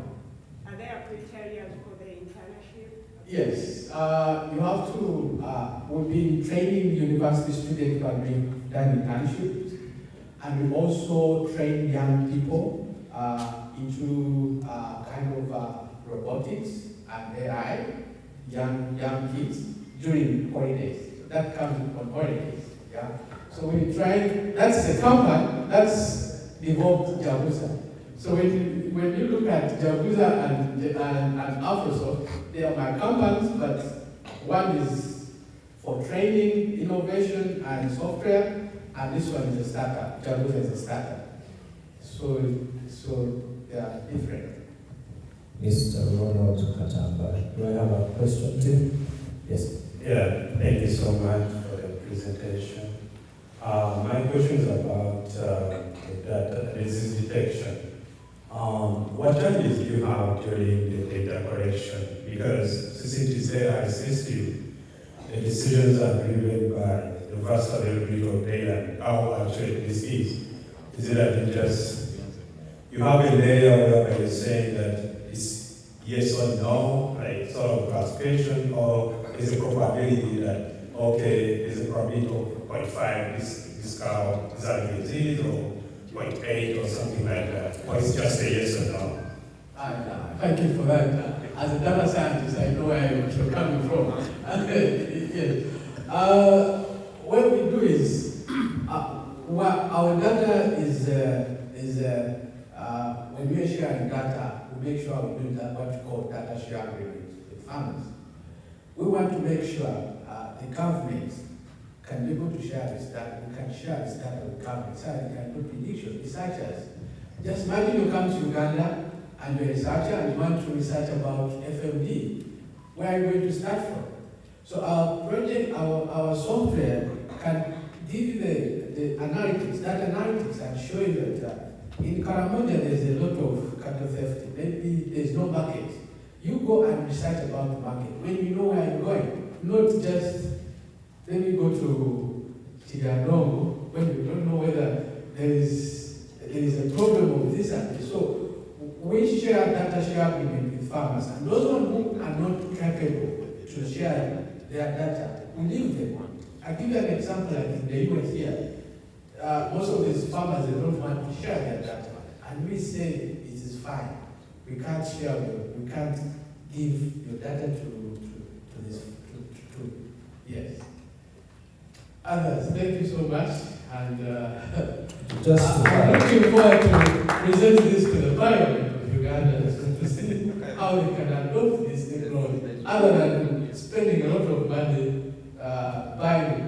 software in this line and Netherlands, yet we have this solution. All right. So, ladies and gentlemen, just a minute. Can we thank God for what we have here? Now, there are specific solution conversations, then there are macro conversations about how we are doing what we are doing to create value that other people can use. We have a very, very interested government that must make policy that affects all of us. But that government needs data, and yet it is not set up to collect data. So there is need for us to synergize things from the bottom to the top, from the top to the bottom. So the essence of this conversation is to figure out where we are, first of all. Because really nobody has the master plan. We need to help ourselves, like realistically. This is not a government problem, it's not a private problem, it's our problem, and the opportunity is in front of us. So, I have said that so I can say something. Georgina, just a second. So I can say something. We need to discuss the next steps. Like meaningfully. This is not politics. In this room, we are blessed to have policymakers, business owners, thinkers, scholars, researchers, entrepreneurs, legislators. We have everybody here. We have the solution in this room. Like a real solution. If we stay objective, we have State House represented, we have a lot of representation here. So how do we move forward? I'm going to want us to be patient. Please don't leave till we have a way forward. All right? Don't run away when we are done till we have a way forward. Georgina. I have one question for Mr. Yes. Quick. Mr. Katamba, my name is Georgina Kirunda. I had a question about, and I think I'm going to pivot to his question, just high level. I know it's IP, so it's intellectual property, and you may not want to tell us what it's all about, but are you using some kind of rules engine to come up with the diagnosis, and then in terms of the analytics, is it being done, are those algorithms being matched with the data on which type of algorithms are giving you the analytics? Just high level. Thank you. Yes, thank you for that question. Actually, I've been a software engineer and make sure most of my algorithms, I develop them myself. And we corrected that. I had a chance in written. I've written to NARO, I've written to AIF to make sure I should work with them to make sure it gives me data. They are declining. So I work with other countries. So I've been working with South Africa, Mozambique. I even converted this app into Portuguese. It's now in Portuguese in Mozambique. I collect this data, I make sure I analyze this data, and I do prediction based on the actual data, not data like for ChatGPT, no. However, in terms of extension service, we have also developed a Jaguza AI. If you check on our app, we have Jaguza AI, where our app can tell you can ask anything in agriculture, and it will tell you exactly information about what is happening in anything in agriculture. No health, no what, specific on agriculture.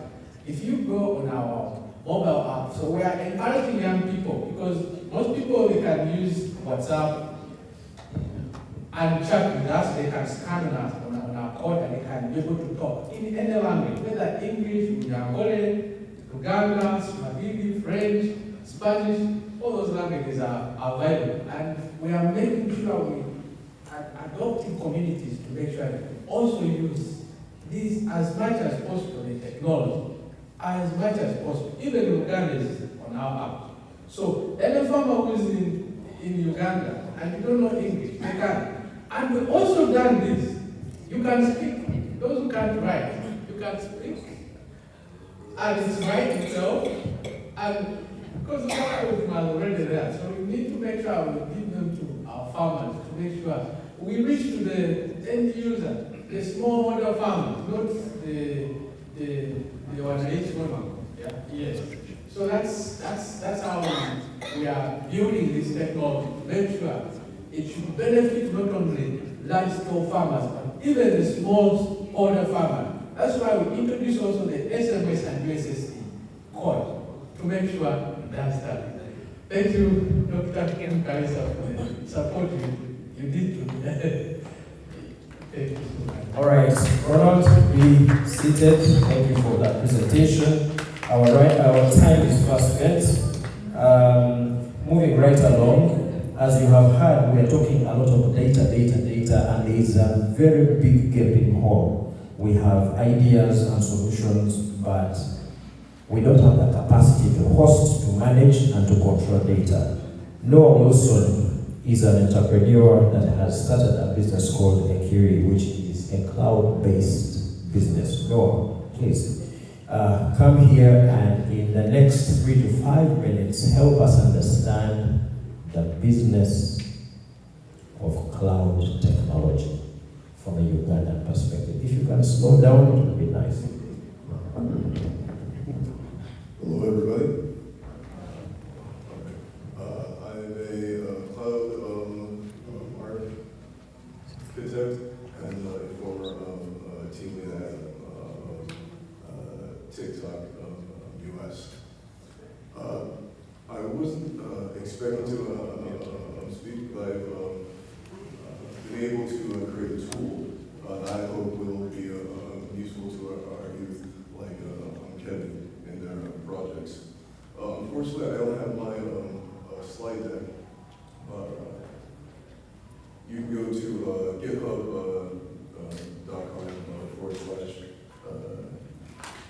/ Ekiri. Spell Ekiri. E-K-R-E-E. Where I created a tool or a project called NextGenga. It's a fully set up front end that you can hook up to your AI projects and backends. It's sort of on the weeds, so for particular questions we can go into more detail after the presentation. But yeah, that's all. Thank you very much. Okay, so now if you can hang in there, we want to go step by step. The reason why there's value in what you were supposed to share from yesterday is people need to know how to use cloud capability, because none of us has enough data center infrastructure to do what Ronald is trying to do. Ronald doesn't host that stuff at his house or at his uncle's place, but he's able to leverage the Amazon Web Services and data cloud computing services to drive that AI capability, the data analytics. So, how does a basic guy get to use Amazon Web Services? If we're being specific, the average person really doesn't need a fully built out cloud service. In fact, we were speaking about how for you the best option might actually just be a server in your garage. The fundamental problem that we face is that services like AWS, services like Google Cloud, services like Azure are actually very expensive and only make sense at a very large scale. I would actually encourage people to check out services and products like Ekiri, because the emphasis there is to create infrastructure that's free, right? All of our data science people, right? We're mostly using analytics services and databases. right? RDS is going to cost you $30, per month minimum, regardless how much data you're processing. For small scale services like Kevin's, right, we'd be better off using a service like Superbase or like Terso, which afterwards we can speak about particulars. But as a cloud architect who's made their career in this, I would encourage us all to look for alternatives to the big services and to look into possibly hosting it ourselves. Another problem that we face is that there isn't very much infrastructure in Uganda for cloud services. All right. I was working with my father, trying to get data from the U.S. into Uganda. And the issue is that the closest cloud server is in Cape Town. All right.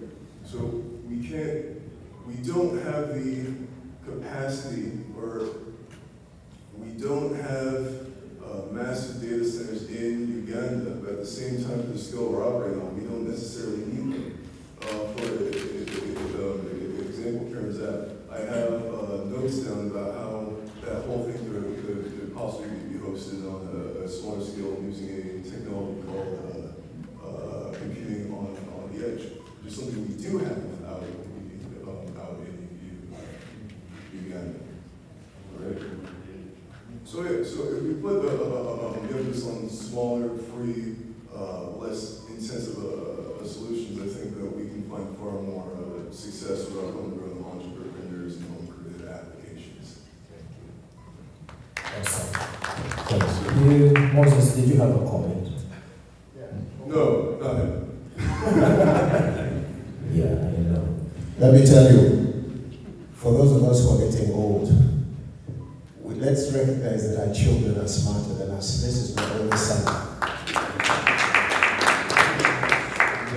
Noah has been a part of UNAA since 2005. My reason for standing is to ask you to encourage your children to come to UNAA and contribute like Noah has done. Because that's the future of this organization as well. Now let me go a little bit technical here. I own my own company in the United States. We work with a company in Gaba. And Noah, of course, I don't know how to do it, but has set my company up so that we can communicate to my associates in Gaba and back. That's the cloud computing part of what he's saying. I don't need a big service, but the little service that he was able to give me, we now are able to go ahead and talk directly with our associates. And we have had discussions before. In fact, George, I think you may have been part of it, on this concept of creating our own data storage systems. Exactly. In Uganda. And we've talked to multiple people about it. And how do we go about it? And that's still in the works. So let's encourage it. Thank you very much.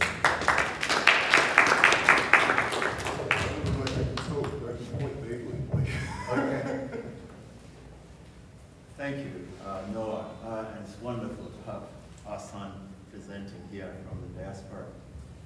But is your value proposition, are you saying to us that instead of going with AWS and Google and others, that we set up, say within the United States, data centers that are a little cheaper than what Google would offer, or Oracle? Is that the value proposition here? Because we have the capability of connecting the connections and the pipelines that go into Uganda. So what is important is where you put your servers, where brownouts and things like that won't affect you. You put them in Cape Cod, you put them in an area within the Great Lakes region that does not have all those issues. And because most importantly is the energy, the power. You have to have those things in a very cold temperature. The servers are there, you can buy all this technology and set up a cloud service data center somewhere. What is your value proposition on that? Where do you place that? Are we talking about bringing cloud tech protect Uganda or setting up for people in the diaspora? Yeah, because we have existing structures now. Right. Google, AWS, as you talked, you know, but we need our own that will be a lot cheaper. Language boxes, whatever you want to throw in there, you know, vertical and horizontally and vertical. Where can we put such a data center? I think that is the biggest problem that we have. Well, I think that's more of a question for, can you give me a couple acres of flat land and $1 billion? And we can place a data center. And we're talking about short-term solutions. The infrastructure exists in Europe, within Africa, within Cape Town is doable. Locally, within the U.S., if your application is dealing with less than, I don't even know if this is on, if your application is dealing with less than, say, 100,000 users, AWS is overblown. There are alternative services that I can recommend, which are comparable, such as Vultr Computing, Vercel, and the like. It just sort of depends on what specifically we're talking about. Yeah. Thank you very much. From a perspective of security, right. I'm the chief information officer for a healthcare down in Texas. So you are dealing with cloud, you're dealing with data. Really, my name is Manuel Guadalajara. I handle data security, so I don't know if he's your old man, right? He did mention that you set up some kind of system where you communicate from here with whoever is down there. How are you ensuring that we do not have, let's say, man-in-the-middle attacks? People, harvesting the data and the communication, because I think it's one of the biggest issues in Uganda. Though people are trying to, they don't bring it up. But as a head of data security in healthcare, in the US, healthcare is very, very critical. If anything happens, you basically talking to the feds. If let's say anybody came in and hacks my healthcare organization, the feds will investigate me. What have you done? Have you really done the right thing? Have you protected these people's data? So if you are dealing with people's data, like here and there, and you are doing sharing, and let's say you are a US-based organization, you will come under scrutiny, basically, from the powers that be. So how are you addressing that? Okay, so I'll be quick. For HIPAA, it's very straightforward. We would protect your data via encryption at rest, encryption in transit, right? Encryption in transit SSL setting up is free. We don't need expensive solutions such as AWS cert manager.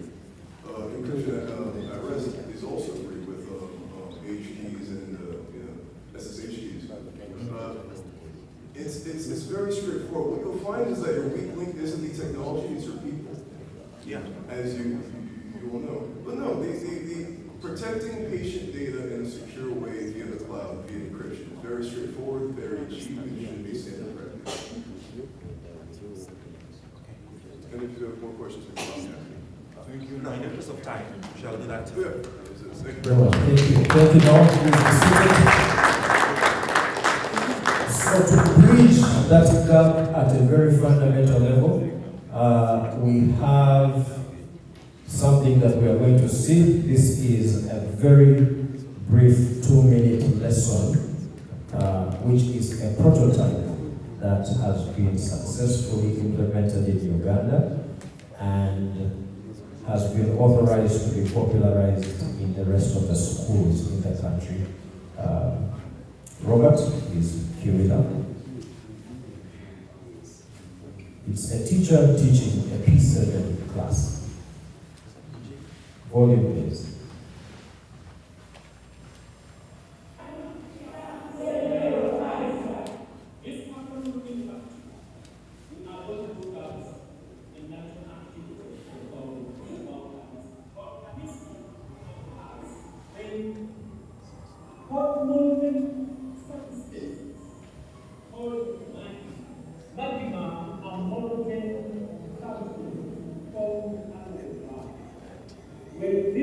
model materials just out of the ground. They begin forward through an open called vent. Vent is an opening through which model materials come out of the ground. When these model materials reach the surface of the earth, the name changes from magma to lava. When this lava oozes out of the ground, it is fire. Due to continuous firing and due to the complex of the earth, they begin to solidify and this substance flowing is called lava. And up here is unopened laboratory, the eggs. Can you find examples of organic mountains? Yes, Adam. Wonderful. Can you place animals in journalism? Yes, Jafra.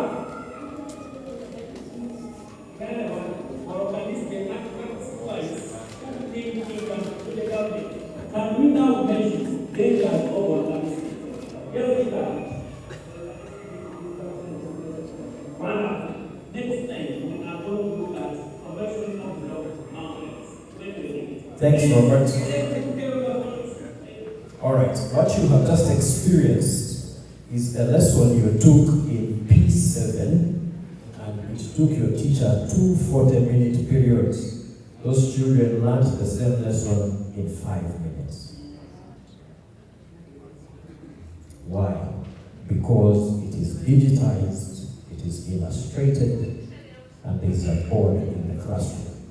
This project is called the eSchool project that my company is privileged to have solutioned and is leading the implementation of in Uganda. It is, in a nutshell, taking what used to be a blackboard in a classroom and replacing it with a smart board that is connected to the internet. Our goal is to replace, if possible, all blackboards in Uganda with a smart screen.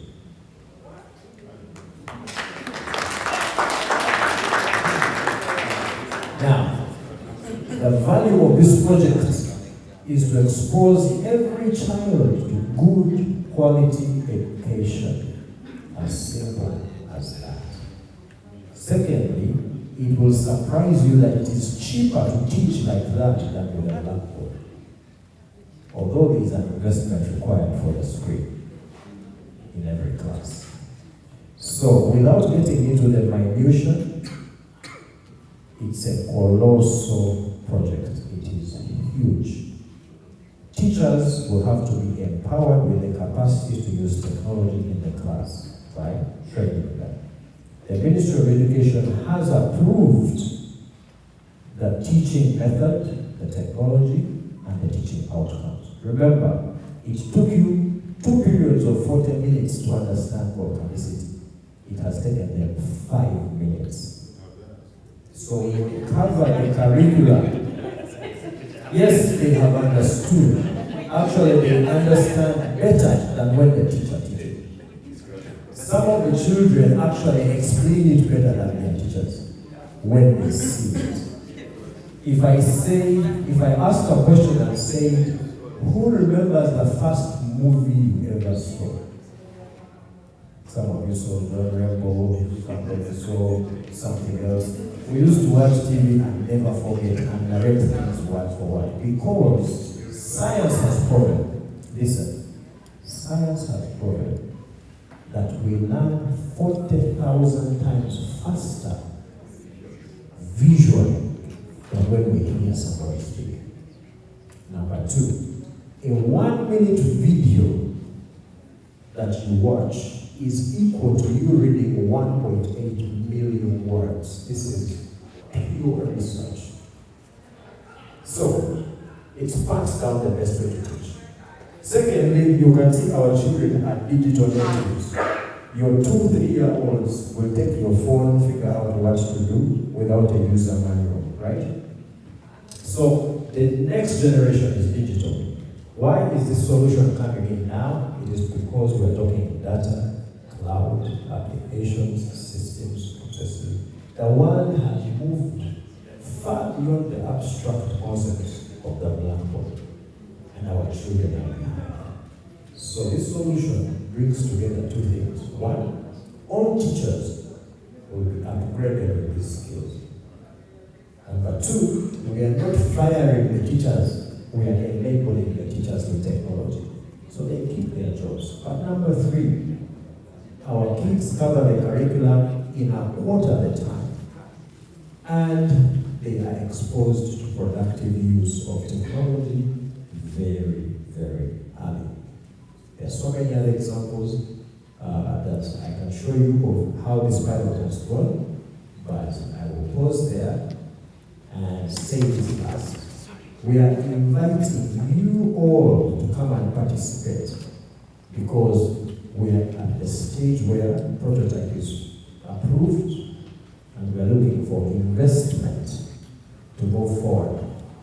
Equity Bank is willing to partner with us. And we're also open to private venture capital. I'm going to take one question from the lady that raised her hand back there. Peter? Then we can take the other conversation offline. Yours truly. Good afternoon, everybody. My name is Gladys. I'm from Boston. I was a teacher in Uganda. So, sir, you're talking about the e-education. E-school. E-schools. I don't know if you've really gone down deep in the villages to do research to these schools. I have an example of a school in Kochido district. It's called Lokona. They don't have structures. I was mobilizing people to correct something, to build at least a nursery class. You're talking about E. Why are they going to put that e-education? They don't have a structure. They don't have classes. They don't have teachers' blogs. I can show you some pictures here. I have them. So please, before you bring in these things, let's go down to the grassroots, to the villages. Don't talk about Namagunga. We don't want to give examples like Namagunga. Let's go to Kochido. Let's go to Karamoja. Let's go deep in Mukono district. That's why you're going to do your research, and please, that's why you get whatever you want to do. Don't cite Kapara parents, don't cite Namagunga. Thank you very much. All right. Thank you for that comment. And point well taken. Please, I want to share this so that nobody is touched by. The classroom you just saw is in Bujiri. It is a school in Bujiri. This project, it's called York Nursery and Primary School. You can find it. Is it a government school? It's a private school. Thank you. It is a private school. So, there's a lot of passion in education. Please pay attention. Yes. Just a minute. And so, so listen. This is not a government program. Please pay attention. Please remember, this is not a government program. This is diaspora sweat and ingenuity. It is our savings, just like that. We are bringing value to our people in our society. And this is for Ugandans by Ugandans. There is no who involved in this matter. So, we are starting a wave, just a minute, friends. We are starting a process that is valuable. This research has taken us 12 years to reach this prototype. We are not saying buy every child an iPad, right? We're not saying buy every child a computer. No. We are saying how can we deploy a small amount of capital and help 100 kids per an hour? Right? One screen can teach 100 children every hour. To solve that problem, because Ministry of Education, which is very concerned about the poor child, has evaluated this data. And the value that we bring is that, remember, the class took 5 minutes instead of 40 minutes. I have another 35 minutes to use. So I can teach 5 shifts of children per hour that I could not teach before. So this project actually increases the value of the utilization of already existing infrastructure.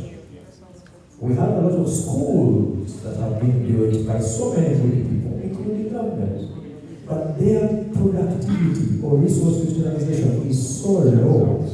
In fact, some of the buildings are empty where we have schools. As you saw in COVID, they turned into chicken rearing spaces. The classrooms were empty. So what we are doing is a room like this can teach 7 times the number of kids it's been teaching every day. So there is the potential of getting people out of laboratories into these spaces. To say we have an afternoon shift, we have a morning shift, we have a midday shift. So research has been done very deliberately and extensively to make sure that no child will be left behind. So as we go, we are taking the inputs and trying to figure out how to best implement. But right now, we are inviting your capital contributions to scale across the entire country. There are 120,000 schools in England. 120,000 schools. Each of those schools has at least 6 classrooms. So factor that times 6 to 10. That will tell you how many boards we need to bring into Uganda. Now, I'm going to allow just one voice to be different from mine. We've had David's, and we've had yours. Let me ask Honorable to be a character witness on this matter for you. Since he's a lawyer, right? He can defend this cause and we move to the next presentation. Thank you very much. For me, I think the lady has a very nice point she was for. But I want her to be part of this journey. The reason we want you to be part of this journey is we want to harness the quality in you, regardless of the politics at the best. Now, you're trying to digitize the solution you need, the solution you're providing. That, I'll give you an example. We have children that don't necessarily go to certain, what we call brick and mortar schools that we know, but go to community centers to study. Now, he comes with this idea where I bring them together, not ordinarily in a school called classroom. Now we are going to the skilling center. The skilling center, with trying to apply knowledge acquired from one number in the US, skilling them in life support and handling of machines. Now, you use this virtual reality system, collect all kind of women, all skilled people, all skilled children. The issue is digitizing of education. You understand what I'm saying?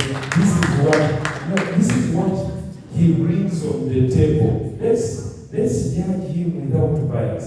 Now, when government has failed, now we can handle. You understand what I'm saying? So can I take you back to the issue of our brand boy against our mobile money?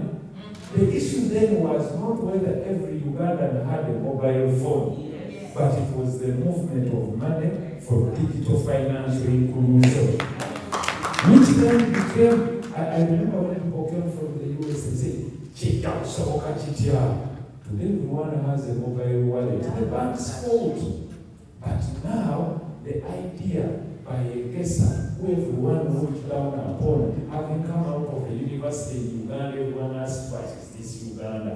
Is now what has brought digital financial inclusion. Now, let's judge invest on digitization of education, then we shall hand the government on matters of failure to provide important brick schools, classrooms, and others. However, can we start somewhere and solve the issue later?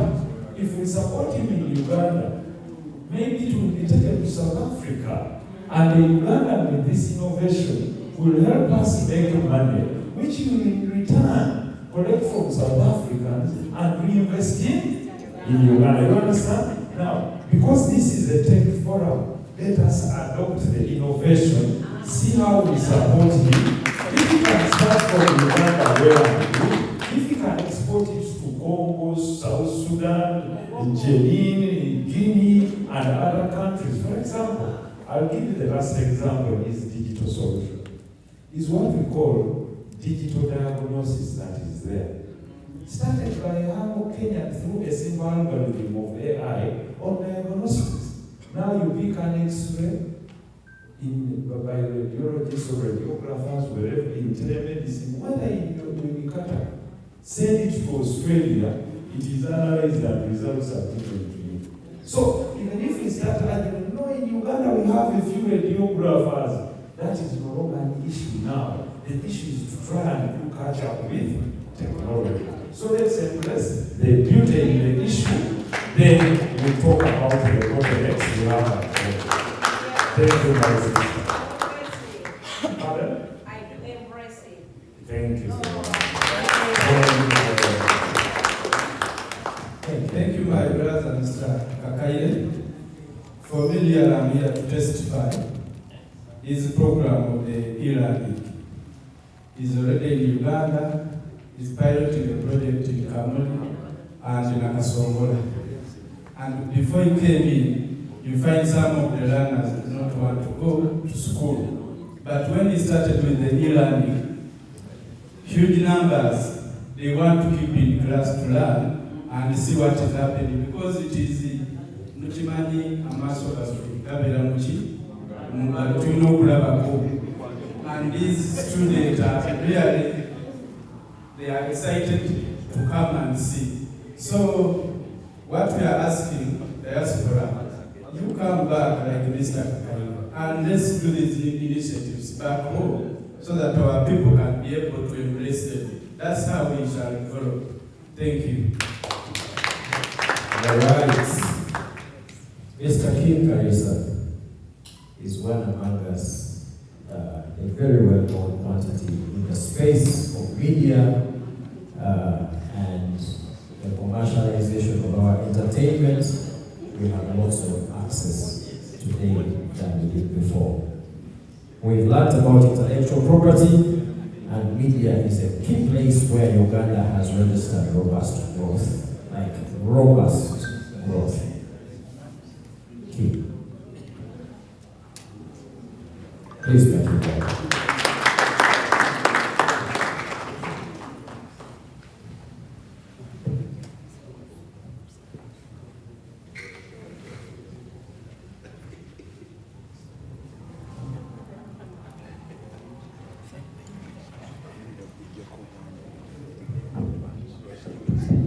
Thank you, Mr. Kakaile. You've given me 7 examples.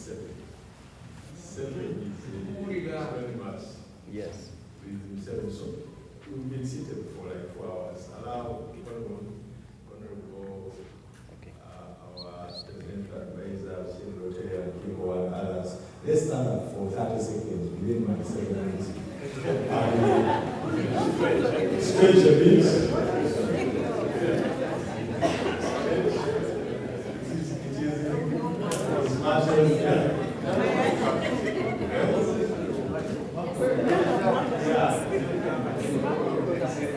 Okay, now let's get seated. Thank you very much. I have to request the senior people to allow us to start. Please use this much for the better. Thank you. So in basically 5 minutes, allow me to talk about media. And the media landscape of Uganda, and how we see the future. Before that, Ronald will stand. This man, Ronald Katamba, you clap for him. He's our greatest expert in the tech world. I worked with him for more than 10 years. I've supported him. Now he's the one supporting me. Thank you, Ronald. He's doing amazing stuff. I was watching Uganda Open, Golf Open. His tech is the one we are using to do the scoring. I was watching here, trying to get to know who is winning and who is not winning. Thank you, Ronald. Now, media is what binds everything we talk about. Media shapes the narrative. Media can make or break. Media can turn white into black. And everything we discussed here, whether it's health, economy, all the other things, is how we take it outside there to be perceived by the people who use what we are planning to do. Now, in Uganda today, a good thing is that the world is flattening. The same 5G you have here in the US is the same 5G we use or access in Uganda. The same iPhones you use here are the same. I believe the price might be the same. The price of an iPhone or even a Samsung. So technology-wise, internet-wise, connectivity-wise, we are at par. It's now these solutions that we are developing either from here or from Uganda or elsewhere to make sure to make our lives better. Media, as it is today, we are seeing young people not really interested in watching television. Though they watch content we produce out of our media houses, but they want to access it via these phones. So this is their primary screen. The way TV sets or TV screens used to be our primary screens. Then we've seen many young people going into content creation. Some of them call themselves bloggers, others call themselves, I'm not talking about these ones who are abusing those who abuse others. No, people creating content to better others, either marketing a solution or marketing a product or trying to make others get better. And we've seen companies portion part of their marketing budget towards digital. And as Next Media, we've come up with solutions to enable what we call influencers to earn a living out of content they create. And we've evolved solutions that, and we've promised ourselves when we made 15 years last year, that will create 1.5 million jobs in the next 3 years by enabling content creators to earn a living out of their creation. Honorable Minister, most welcome. This is what I want to say to take people here today, that Uganda is ready for you in terms of solutions. Why is it ready for you? We have about 16 million smartphone users. And this number is growing at a rate of 20% per annum. We have Martin Seligman here as the marketing manager at MTA. He will attest to this. But we've seen many mobile phone OEM companies that manufacture mobile phone companies work on smartphones at a price of $100, or even less than $100. A smartphone that you are able to use to access fast internet and be able to access these powerful applications. So with all this connectivity and young population that we have, how we use it to create value out of our country? million people out of 46 million people are below 40 years. So we have such a young, yes, 40 million Ugandans are below 40. Yes, only 6 million are above 40 years. So you have such a young population that we can really use to turn around things. And these kids are educated. They are connected. So how can we have a dividend out of this? And thank you, Kakai, for these solutions. They will work. They will work. You need to start. You need to start. All these apps you are talking about, all these great ideas from the Ugandas, they will work. Uganda is such an adaptive society. They will adapt to these solutions that we're coming up with. Now, media-wise, what have we seen? We've seen that Ugandans are highly creative. We have so many musicians. I didn't know that Megadi had progressed to become a practitioner, a medical practitioner, is into medicine, I was with him at my friend. He's my hobby, Megadi, General Megadi. He has done great. And it's a testimony that it can be. Once you focus and you get committed to something, you can achieve what you have achieved. So, many Ugandans are musicians or artists. Over 3,000, over 3,000, they have produced songs, they are on airwaves and everything.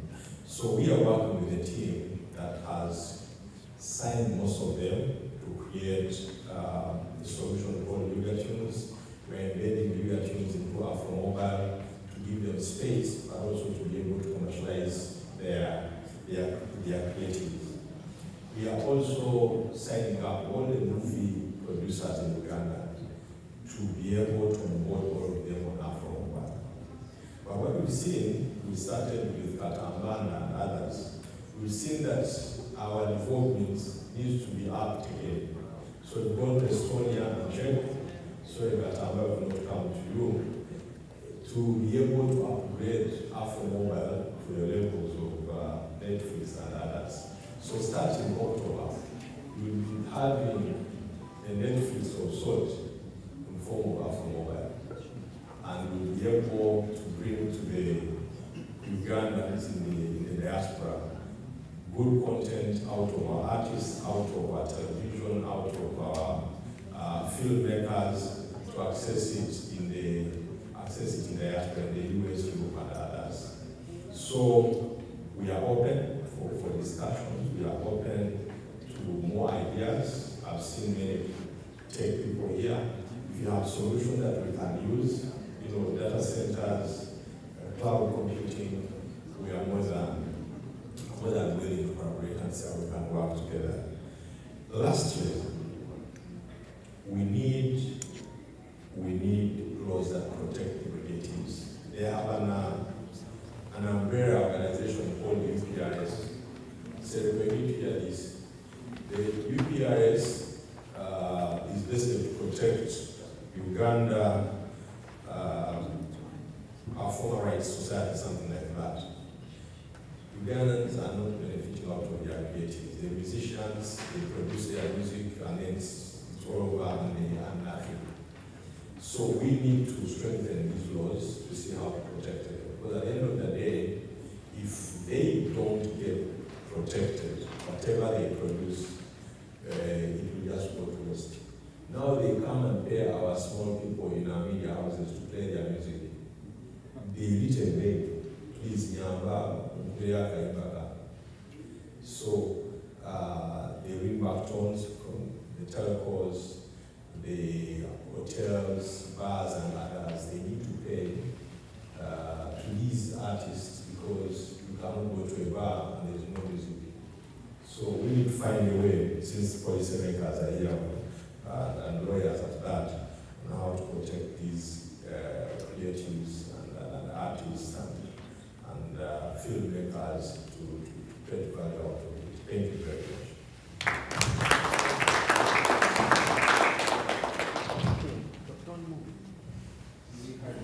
One or two reactions before you sit. Anybody has any specific reaction, I can take one or two.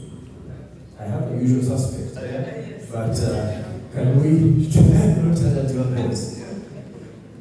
And thanks for your engagement. That's awesome. Thank you very much, my journalist from all times. Kim knows that I am on his platform every Friday morning, the veteran journalists.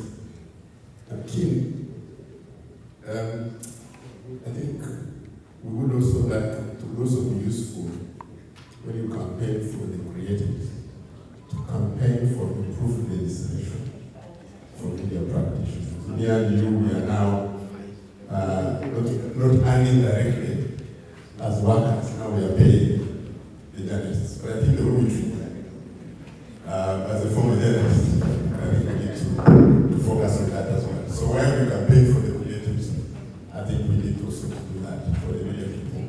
The second thing is that policy making and legislation is very slow compared to the developments in the field.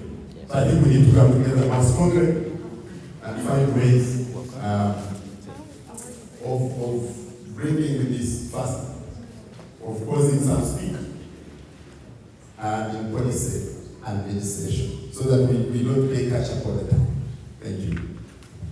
Thank you, Mr. Bamua. Thank you very much. Definitely. I'm the chairman of the advisory board of NAB, the National Association of Broadcasters. I will take it up with my people. Thank you very much.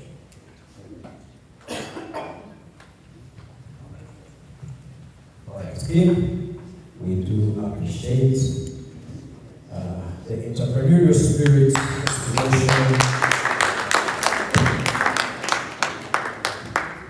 but most of all the patience to go through an investment.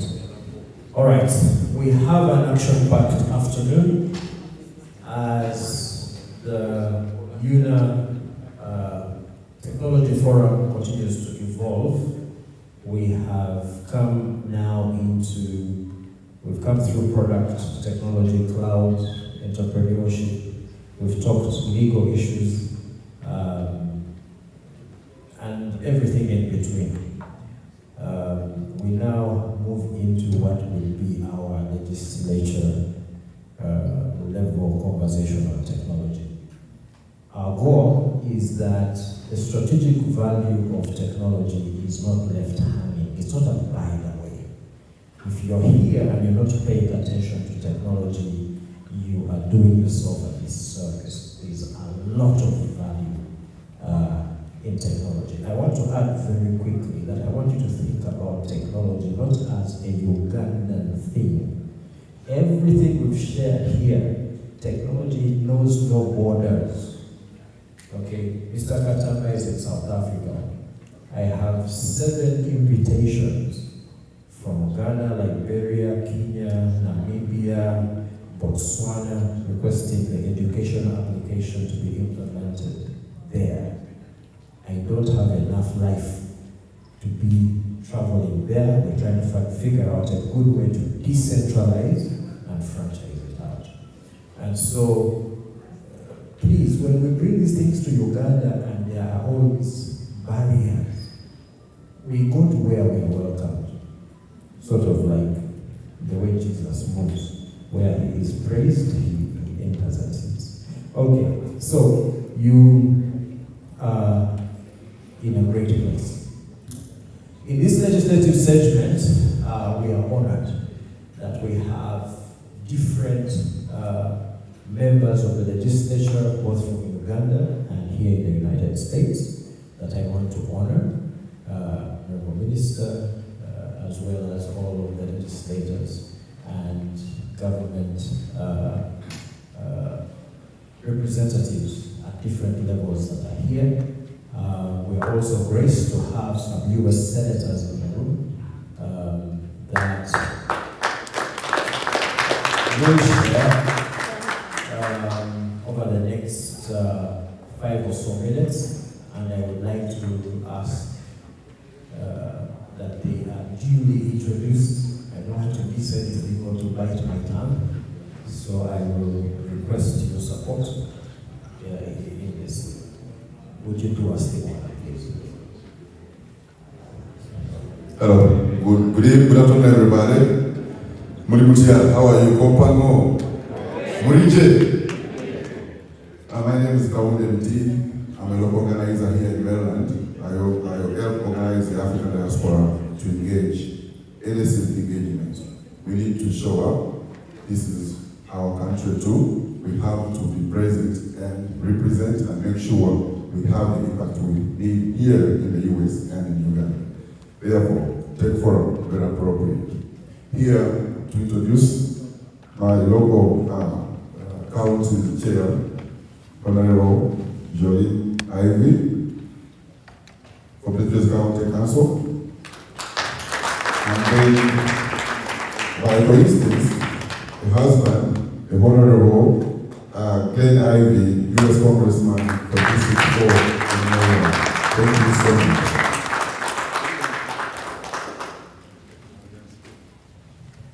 Well, hello, I'm Jolene Ivy. I'm chair of the Prince George's County Council. I also have the honor to be married to this young man. And Glenn Ivy is a congressman from District 4 here in Maryland in Prince George's County. And he and I, on Tuesday, will celebrate our 36th wedding anniversary. And we have 5 beautiful sons, and we also have a daughter through Glenn's previous relationship. So we have 6 children, and now we have 3 grandchildren. So it's been really wonderful. Our youngest grandchild was just born on July the 4th, our Independence Day. So we were excited about that. But welcome. And I'm just really excited about what you're doing here. Prince George's County is very open to anything tech, right? We're trying to expand what we do with technology, and we've all seen what the last few years have brought us and how much it's changed people's lives.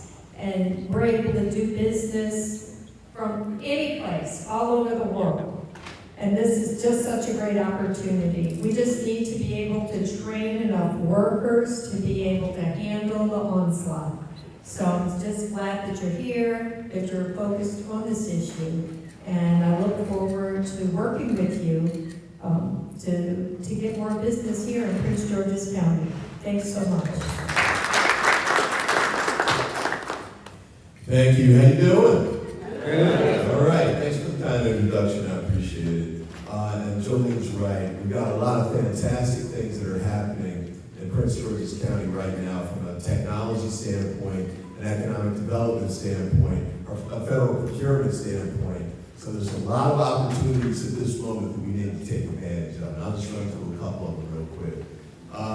Northern Prince George's County has NASA Guided, NOAA, University of Maryland Science and Tech Program. It's got the Agriculture and Tech Research Program. Just a few miles up from there, over in Montgomery County, there's the FDA, White Oak. Over further is NSA, Fort Meade, which specializes in cybersecurity. And of course, we've got the Naval Academy, Johns Hopkins APL Research Lab. There's about 30,000 jobs, high-tech kind of jobs, right in this region, 5 to 10 mile radius. They hire people to work there, but they also hire contractors like KBR and other major contractors around the world who are doing great work, sending satellites into space, doing fantastic cybersecurity work right here in the United States, cutting edge work. And we need new talent, we need young folks, we need people who have businesses that do this kind of work. We need folks like you to step into these kinds of opportunities and take full advantage of them. We're trying to push that hard, make sure we get as much federal funding as possible. Millions of dollars potentially from the federal government, the state and the local governments are investing in that as well. And we also have other opportunities too. For example, how many of you all know that there's a $1.4 billion construction project that's slated to start in Prince George's County in just a few months? Raise your hand. Okay, that's the reaction I'm getting everywhere. Bureau Engraving is building a $1.4 billion billion satellite facility to the facility downtown in Prince Money. What does that mean for you? Well, I like the Prince Money part, but the other part is construction opportunities, business opportunities, tech opportunities, software, cybersecurity, all of that is coming, and it starts now. So one of the things I need you all to do, let me not skip this part. So when the procurement was floated initially, they had a 6% small business set-aside goal. And what that means is that for all small businesses as defined by the federal government, including minority small business, women-owned small business, veterans-owned small businesses, all of them only get 6% as the goal for the $1.4 billion. So I called them up and I said, that's ridiculous.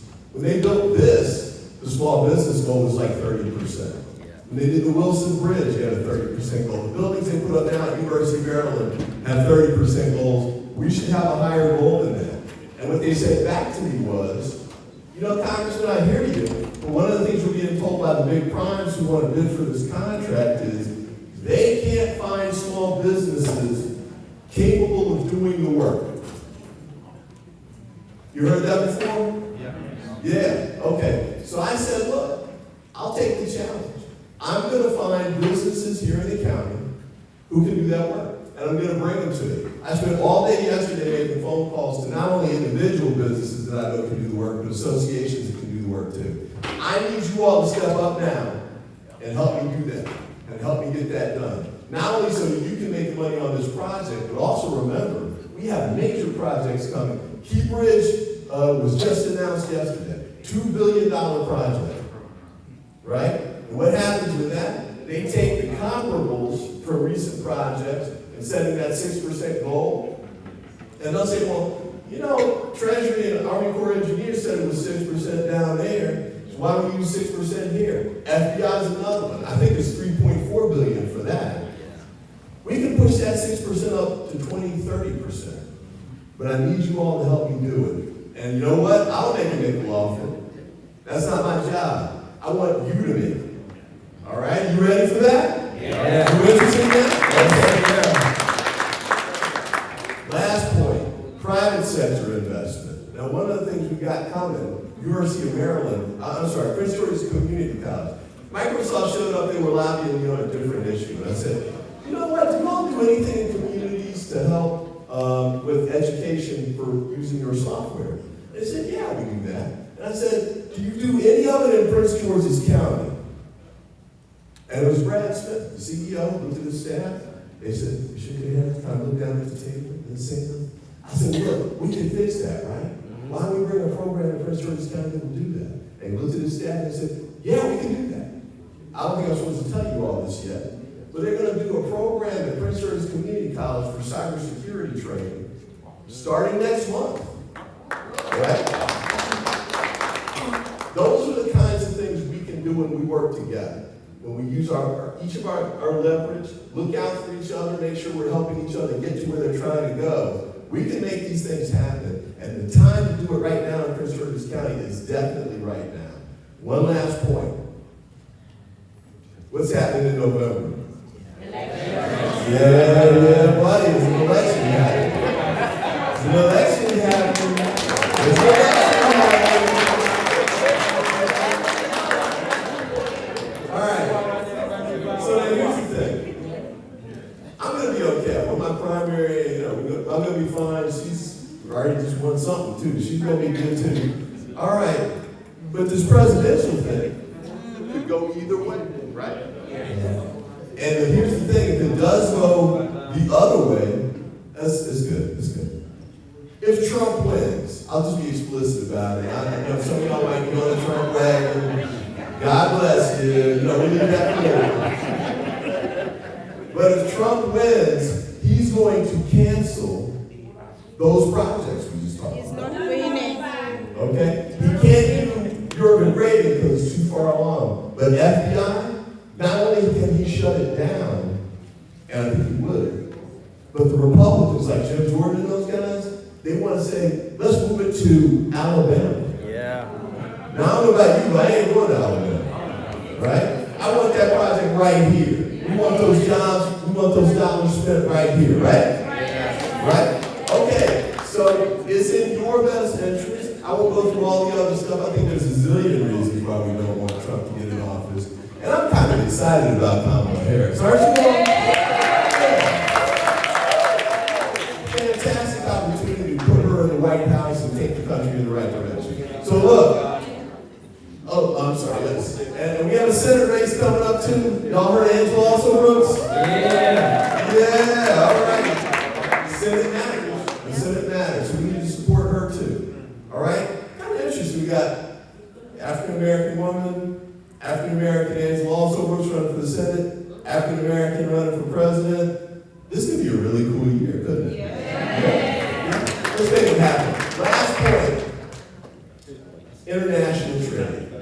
I know the United States is competing with China to win over countries like Uganda. It's important for us to build those relationships and make sure it works right.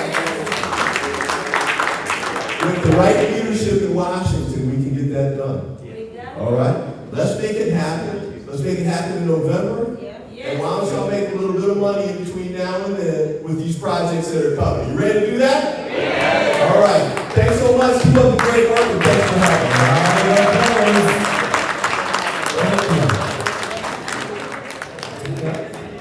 All right, ladies and gentlemen, another round of applause.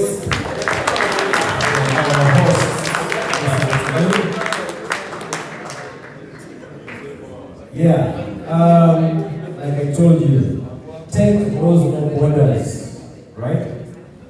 Technology knows no borders. So we are still in the legislature session. We are honored that Honorable Seriko Muhammad is here with us. If everybody knows him, can we give him a round of welcome applause? As Honorable comes, remember, this afternoon has a twist and a bias toward media, IT, and legalities. We have seen the business of media. Kim continues to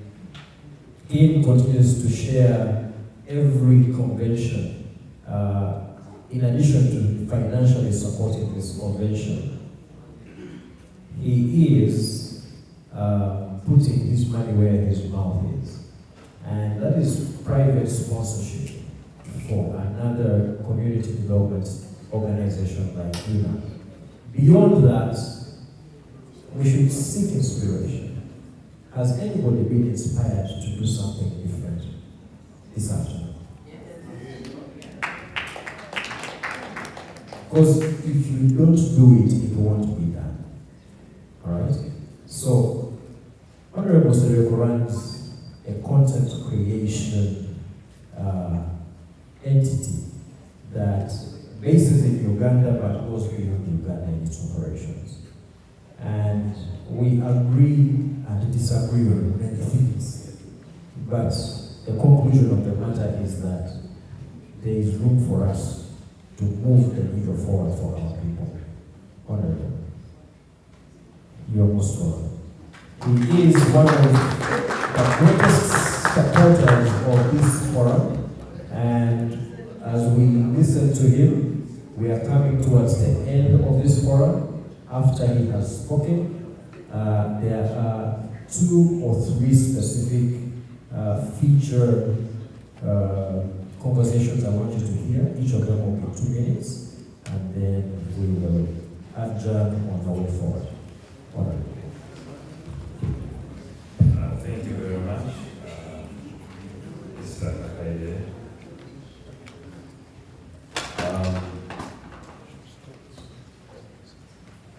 I'll speak briefly in our local language. Lumuna lisaba kalulu, nebwa mukyakira abakongo. Mu kisenyi, yusi bw'ogenda otambula bw'oti. Kati akalulu kaba kakuza ennamu ntono. Sasa nga omugenyi waffe ategeere abamanguye bamuyiseewo. Ngwa mu bakongo mu kyaki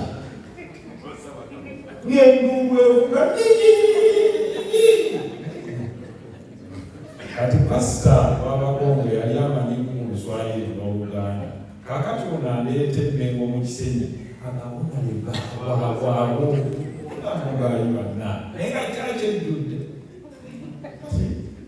genda okuwulira abali bagamba Sambo Malamo omanyi nengabo naye wano wetugudde tuli Emmengo bali bakusa kakati nga bagamba era tulina n'omubaka waffe akuweyo ekigambo kyatuwa natunulira nti abakongo naye nensaba akawulu omusajja oli yangamba nti otaleko nedda togaana mu bano bwe muli abakongo bano bakwana bannayuganda abalala ajja genda mugambe nti mulondaani kakati ndabye muganda wange wano ng'ayogera ne Katamba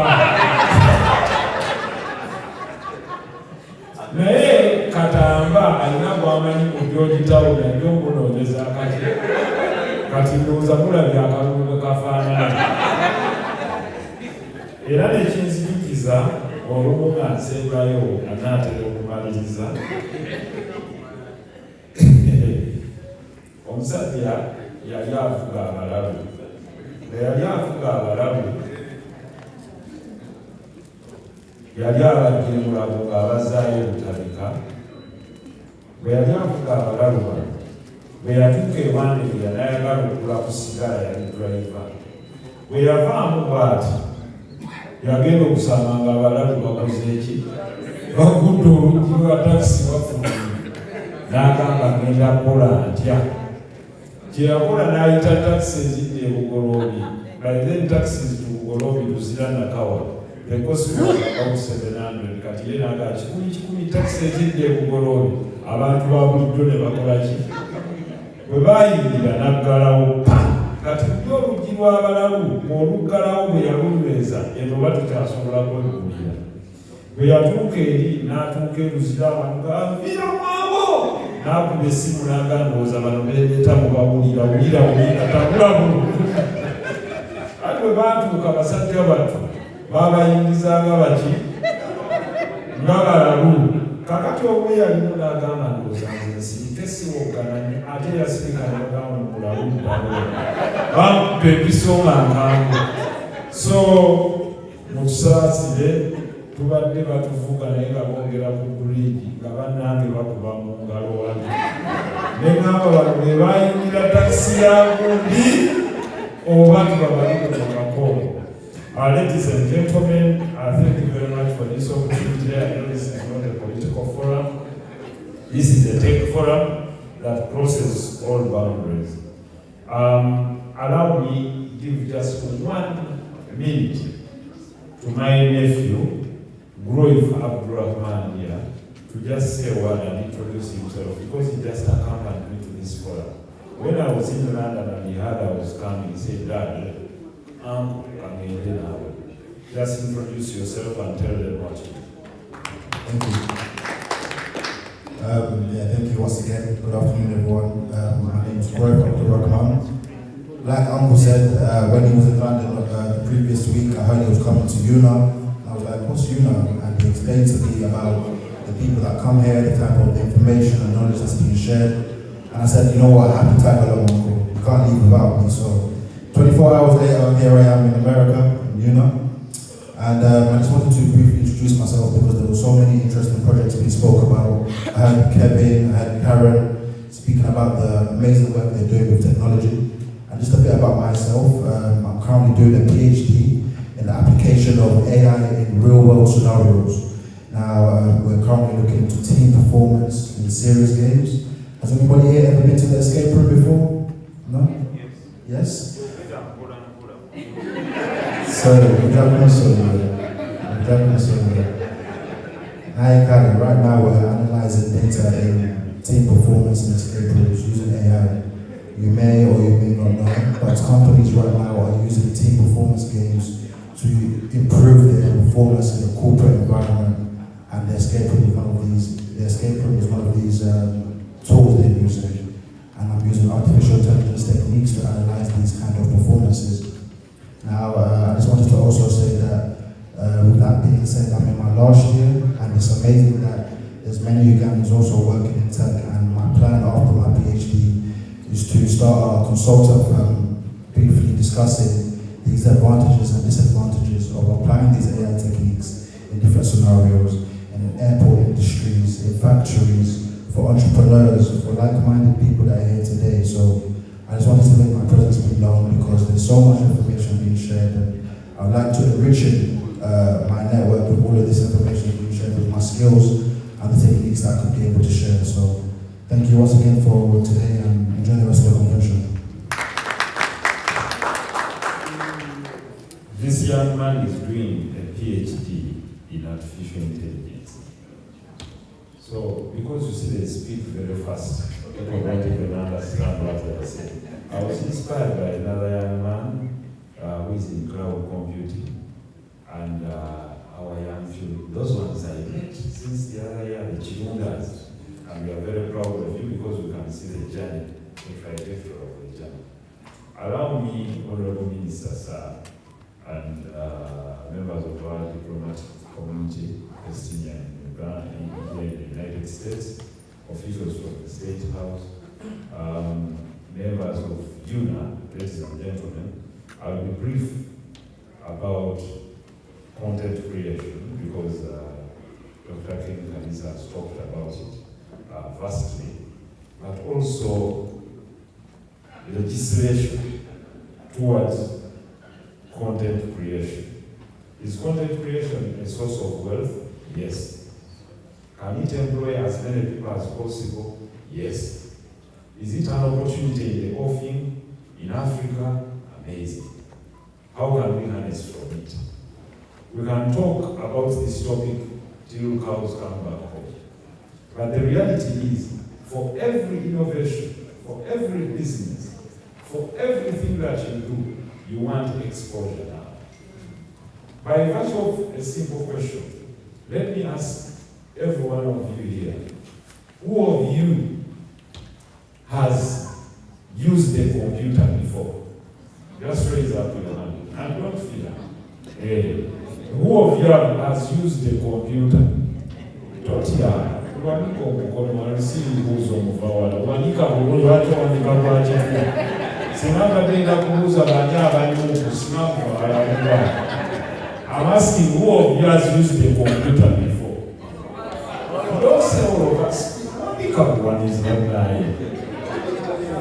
Who has not? How many don't know? Okay, how many of you at least have held a mobile phone? Mwena, kitegeza mwena mukozesezaawo ku computer. Kakati mukitegedde ekyo nti we have what we call a computer in the name of a computer, but all of us will agree that nearly everyone has used the mini portable computer. Now, whatever we look for here, 90% of us, when we go here, other than searching out for our contacts, going on to read emails, etc., what else do we vouch for on mainly the smartphone? We look for content. Content, whether positive or negative, is content. You're either on TikTok or WhatsApp or Facebook or Twitter, you're looking out for content. Now, the content is diverse. It might be about marketing, it might be about health, it might be about sports, etc. So, are we really leveraging in this generation called content, how we transform it, how we harness money from it, and how we monetize it? Where is our leverage? That's why I was talking about the educational application that was being introduced by one of the Mr. Kakai. That part of it, other than looking at the infrastructure, there is something is provided which is called content. Therefore, behind that, there will be employment for content providers. So the stream of technology will have the innovators, infrastructure producers, and then those that upload the content that is desired for us to consume. Now, where do we find ourselves? Unfortunately, in this chain, Africa and Uganda finds itself at the bottom part of the chain, that we innovate nothing, we don't innovate infrastructure, we don't innovate necessarily algorithm or code. Finally, the only thing we do is to consume, from hardware to software. Now, that means there is a gap. Definitely, it means that we feed the telecoms that provide us with data. Because for every content you consume, you rely on picking from your pocket to pay for the expensive data. Therefore, who harnesses more? It is the telecoms, the service providers. Okay, the PIs.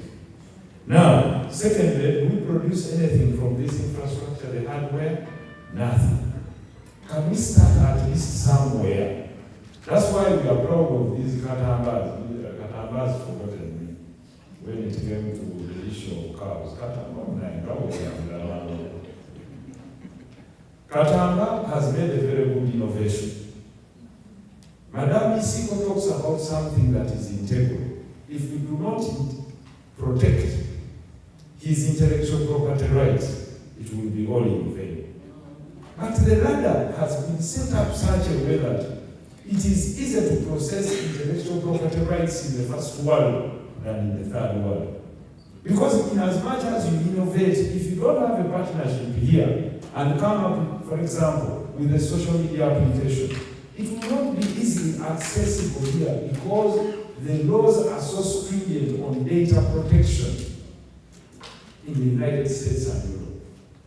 Therefore, in as much as we know that there is twitching in the algorithm of social media, for example, I'll give you an example. You should ask yourself that some companies or individuals, I know Mr. Kauma here, has, let's say, 5,000 followers on Facebook. But at times, plus, how many followers do you have on Facebook, my brother? 5,000, 10,000. But Mr. Kauma can post a video and find there 2 views. Because there is someone who is responsible for that algorithm there. Because what is the magic? That when Mr. Kauma posts a video, it is only viewed by 2 people. Meaning there is a problem with someone notifying Kauma's followers as to whether he has posted or not. Now, that algorithm is played about by the back end of these companies. Why? Because if Mr. Kauma pushes a video and it's viewed by 1 million people when he has 10,000 followers, everyone will go to advertise with Mr. Kauma. So they do selective ring fencing and guarding. They pick on you and select and throw it there, and then they twitch. And you say, I'm posting videos, they do it down. 2, because they access our data through the content that we put, the analytics that they have help them resell your data to producers or to companies, etc. And this is where commercialization of data. I remember when the legislative agenda here in the United States was obsessed with TikTok and ByteDance. The issue is very clear, is that you cannot have over 100 million young people of your country on an application that consumes not only their data, but also their behavioral mode for 8 hours a day. Because they will know that definitely 90% of them prefer to wear a hood.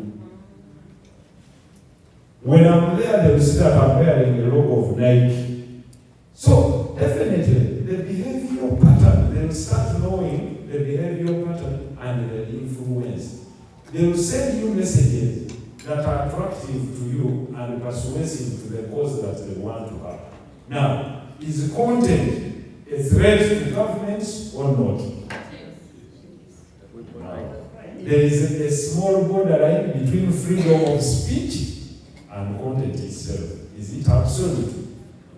Can we look at the recent riots in the UK, which were based on racist views on social media? And someone says, I'm not responsible for them.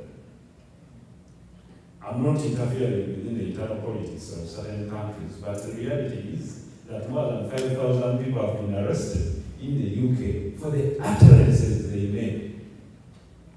By saying because someone is of color, someone is black, they don't deserve to be in the UK, and that if when you find them, you should do something to them. And people were attacked. Others were injured, others were assaulted. So the borderline between responsive reporting, misinformation, etc. Technology is moving faster than legislation, and that is the reality. Because like someone said, the young people know each and every single way to navigate. Finally, when we look at the issue of freedom of speech, who in the world would have thought that France would arrest the owner of Telegram, Duro, by saying he's responsible for the content of 1 billion users on his platform? But I know that Facebook, X, and everyone are hosting people that are sending toxic messages in other countries. Therefore, shall we send that signal that countries will be able to issue arrest warrants for owners of platforms? Is that the freedom of speech that we are trying to spread in the entire world? Therefore, we are trying to walk a thin line between freedom of speech and spread of misinformation. Now, that is what we have to come to the room and talk about. Are we ready for this? Are we ready for our children? Everyone is grappling with the issue of children having mobile phones. Can we reverse the clock? No way. Therefore, what safety measures can we deploy at the moment to know that we shall keep our children safe and secure from what they consume here? Content. Because the issue is not for them having a phone to call, for them having a phone to study. Now it's the content. Where are the boundaries of the content? Okay? Some people are there inspiring young children on how to use drugs, how to do sexual acts, etc. Where is the borderline? I think everyone must finally grapple with that. Finally, for commercialization of content and price discrimination. Content in the USA and in Europe is paid for more than content in Africa. And the reason they share is that there are less advertisers that have the appetite to advertise in Africa compared to these jurisdictions. Therefore, how can we help? Recently, we launched what we call a content creators program, where we trained 146 young content creators who are given who got awards and certificates on how to create content, how to commercialize it, and how to network. Probably one sets up an account, like you know them, young content creators, comedians. For example, I can give you an example of 10-10. You've all heard of 10? You've heard of 10? Yes. How have you heard of a gentleman called 10, a young man called 10? Yes. So Uganda has a young personality called 10. And 10, within a period of 6 months, clicked the notch of about 2 million followers. It's a young man. But you see, his rights were not protected, and the content that was issued was not earning them money through commercialization until he went and registered his account in Dubai. You understand? In Uganda, they were making some money, but too little, until they moved him to UAE and commercialized his account from the UAE that he made more money. And we have very many comedians. Finally, we make much of our content in local language, which is the local dialects, which does not cross many boundaries. We should copy the Nigerian style. They talk less, but they try to act something and use their dialects. The reason is, however bad their English is, they want to communicate so that everyone understands. So, for us, we end up sending out our content in Uganda, in Nigeria, in Luchika, but for consumption of about 5 to 10 million people within our what? Our circle. Therefore, if we want our content to move across boundaries, let us adopt the English version of our content, so that we make it in English or in a language that is globally understood. With those few remarks, I'd like to thank the organizers of the UNAA and the Tech Forum. We started young, the other year, it's grown big, and congratulations to all of you. May the good Lord bless you for God and no question. All allegations must be probed. All right. Thank you, Honorable Servo. We are honored to have had that insightful take on content, IT, and the legal framework. Now, just to continue where we have been having our Q&A, I would like to pause quickly and recognize the presence of the Ambassador of Uganda to the United States. Your Excellency, you are most welcome. We were blessed yesterday that she opened the forum and continues to lift us up in that same way. So, let me take your responses, reactions. I'm going to have only 3 for the sake of time. Any reactions to what Honorable shared? Do you have a question, a comment? Does anyone want to say thank you? No? Yeah. Okay. I have Noah, I have a lady, and then I have another one.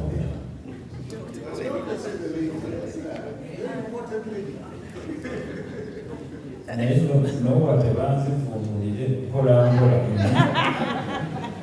just getting called out.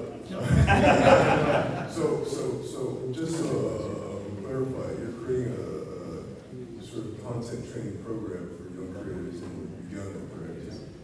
Come to a more global platform. So what challenges have you faced in setting that up? Amazing. Having realized that some few Ugandans, in fact, were on TikTok, then one of the Ugandans that is in content creation really showed us how much he earns on his account. He had shown us that he was earning about $17,000 a month. He's based in France. And he's using anonymous accounts. We just use, these cartoon-like characters created by AI. And I called upon the young children and told them there is an opportunity. We shall partner up with the Uganda Institute of Communication and Technology, which is UIC. It offered us free venue to contribute as part of their transport and lunch, and we offered it free. So I called upon everyone that was available to come for the 2 weeks training. Only 146 turned up, which is okay for the beginning.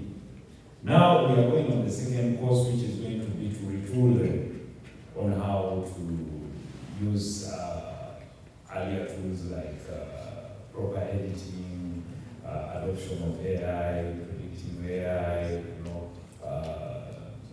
generative AI for them. And some of them have started, and slowly. But the challenges you get is because Ugandans are repugnant to learning.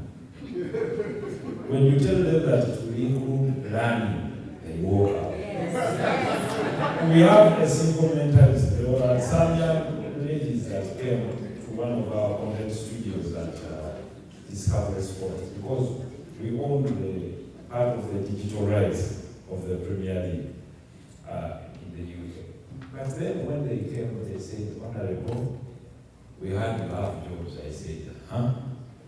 What can you do? They said, no, we can do everything. So I said, no, we can do everything. But I told them the biggest job here we have, here at Natmas, they need 7 cleaners. You know what they told them? This is what they told me.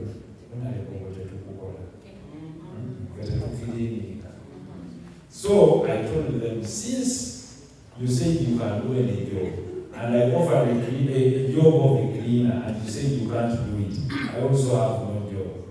Then they said, yeah, I want to transport so that I should give them transport money now to take them back home. So we also have that mentality where, one, our people don't want to learn. Two, they look down upon jobs and careers until situation presses them hard towards the wall. He knows he's been there. Yes, George. All right. Thank you for that response. We're going to have, I requested 3, and just to stay within the guidelines of our requests, Madam VP, you will forgive me for the lady. Yeah, it will be our former Vice President of UNAA in honor, and then we'll have just one more because the gentleman there. Hello everyone, I'm so happy to see all of you here. This is really very encouraging. Last year I didn't see this many number of people in the Tech Forum. My name is Joanne Bafugad. I recently earned a title and I'm Dr. Joanne Bafugad.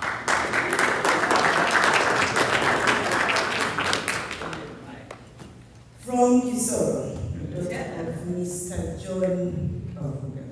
Yes. Yes, from Dakars. So my thing is, I'm so much encouraged to see that you're encouraging people to correct content, but I've not heard you say the right content. We are having wrong information, several Japanese on media platforms. This wrong information is discouraging some of us, some of our kids, from going back home. Mr. Katamba, how far have you gone with trying to find a way of stopping wrong information circulating on social media? Because we need that application, and we need the policies to hold people accountable for sharing wrong information. Because it's killing so many things. So by the time, before we get the right information, I don't think we're going to go anywhere. So, how far have you gone with coming up with that application of filtering wrong information from appearing on social media? You know, everything now is going online. I have done my school online, but I needed the right information for me to be able to write. Okay, thank you, Madam Vice President. Now, the whole world is grappling with the issue. It's not necessarily wrong information. It is what we term as misinformation. Because misinformation is where someone comes up, and I'll give you an example. There are those people that go on social media, and I won't even delve into politics, and say, when you use this cream, it will make you sleep better. And then someone applies that cream. How can I not refer to cream? Let me There are some people that say, when you drink this portion of drink, it will help you energize yourself when you go into those eternal matters of your home. I've heard of men consuming and women consuming those drinks, and at the end of the day, getting sick and going crazy. Or they are going hyper. There are some people who market some form of drinks that have cannabis and these things there. You know what I'm talking about. But you see, when I'm talking about my country, I'm very conscious. Our brother there, Uganda, is very good. We have good people, but I'm talking about that 2% that can spoil a community, which is in every community. I know here you're grappling with mental health issues, and people have even been persuaded by others to commit suicide and etc. because of those that spread misinformation. Now, what we can do in future, I think we should also be planning to come up and set up our own applications that are localized. Just like we are consuming before foreign music, foreign movies, etc. Slowly we can set up what is localized to us, because In as much as we want to penalize this application, it is not easy because they do not have also offices in our country. You understand what I'm saying? And the change is that it is negligible. But if we sit down in the African Union, in the Tech Forum of the African Union, and come up with a legislative agenda on penalization of people that do the following, either illegal proliferation of data or even spreading of misinformation. Through if you penalize, for example, I'll tell you, I think Facebook the other time was penalized in Europe. How much? $1.5 million. And it's about penalties. Assuming instead of closing Facebook in Uganda, it got a penalty check of $300 million. Probably will be constructing a highway to Fort Portal. Because of, you know, I think we should think of that legislative agenda that penalizes that person who is informed by the authorities that, listen, what you're hosting and you're sending to our country possesses child pornography, and they do not comply to pull it down immediately and block such accounts that do that. So they should be followed up by penalties. But also, there's also some laissez-faire, or what we can say, you know, laxity about our government officials, some of them. At the Communications Commission, some of them don't care. You know, when they get jobs of civil service, they don't care much about certain things. But that one we can address. But let's refer to use of penalties. That will help for the future. Thank you. It's nice to have you down in the building here. You kind of answered what I was going to actually ask. The thin line between a registered entity like Uncle King Carissa's here, that is, you know, that pays its fine taxes as, you know, as a media house, and me as a local content creator. If they, let's say there was chaos somewhere in the State House and they reported on the same chaos professionally because they pay their taxes and pay their dues, and I, the content creator, reported, legally, would I be then taken aside to court for this information? Would I be considered a media house? Or would I actually just be considered, you know, a Wolokosa guy? Yeah. That's the thing I want to make sure we address. Okay. The laws that we have, depending on the suit, and then depending on what you saturated. If you quoted NBS saying, let's say, for example, something happens in State House, but then for you added and said, as a result of this, I think we should go with guns and overthrow or kill the president. Now, yes, you've quoted the right source. You've even said maybe president found sleeping. Then you say, as a result of quoting this information, president found sleeping, we should go and kill him. You understand what I'm saying? The laws of Uganda are very clear. You understand? That amounts to treason. So you can't say that I based on the information that they say it is a sleeping president, and I said we should actually do what? Kill him. So I think the way you spread the information, but you can say yes. According to sources in Uganda, they say the president now sleeps longer hours than he should be working. I think we deserve better.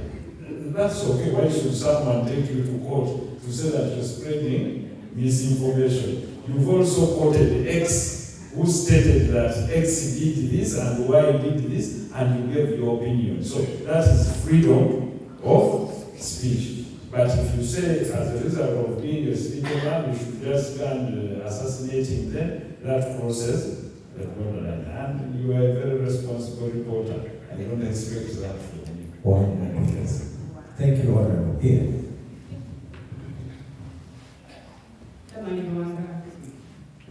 First, I'll thank you for saying that you've been training the younger generations, and thanks for that. But then you also say that when you put out the advert, very few turned up. So my question is, how do you target your audience? So how do you advertise to these people? Then my next question is, you say that the attitude to people, I mean, we know that attitude is there. The question is, what are we doing to address the attitude? Thank you. Thank you very much. Every Sunday, people are reminded to go to church. Every time for prayer, people make adhan to remind people that you have to pray. I think that comes from desire for mindset change. It's a huge problem affecting the entire African continent. We do not believe that we have the capacity to transform our own selves, and that is one of the worst misgivings. I'll give you an example, and I'm not really castigating the young people. I saw young people holding a placard saying that Uganda should not drill its oil and should not build a pipeline. Rightly so. They said because of the environmental concern. I said, fine. Then later, another group of young Ugandans came saying, we don't have jobs, at least we would rather go to Saudi Arabia. You try to see what I'm trying to say, the nexus between the two. So, these ones are ready to go and pick a dam as to work for $100 in a country that drills its oil. But the others are saying we don't drill, at least we would rather remain without oil and be poor. Therefore, how do we draw the thin line about counseling these young people and telling them, listen, for as long as Africans do not get the capacity to work on their own mineral wealth, it will be taken by others. For as long as we look back and we don't embrace technology, I'll give you an example. A company that collects our taxes, excise duty, through the digital stamp, is a tech company that comes from Switzerland policy. That's so painful. That's why I goes out to support him on the issue of education. Because if you don't support him, someone is going to come with it and weigh a time and knock on the door. And you know what happens when they knock on the door with big backing? They walk away with the letter and implement it. So, SICPA walks out of the Ugandan economy by saying they're introducing smart revenue collection in Africa, and they walk away with $300 million per annum. By helping you collect part of your tax. You understand what I'm saying? I don't want to go there because this is not a political forum. But in the name of helping me collect part of my tax, compliance, they pick $700 million from Kenya. A digital stamp infrastructure costs $15. Yeah. The one, that robot that Mr. Kanaba can make to stamp on a bottle of mineral water and a Coca-Cola bottle. Pop. Just to record that this factory produced these numbers, this number of bottles, and you give them 75 shillings per bottle and they walk away with it. When Africa stops its thinkers from thinking in the wave of technology, it will remain enslaved forever. I end my submission.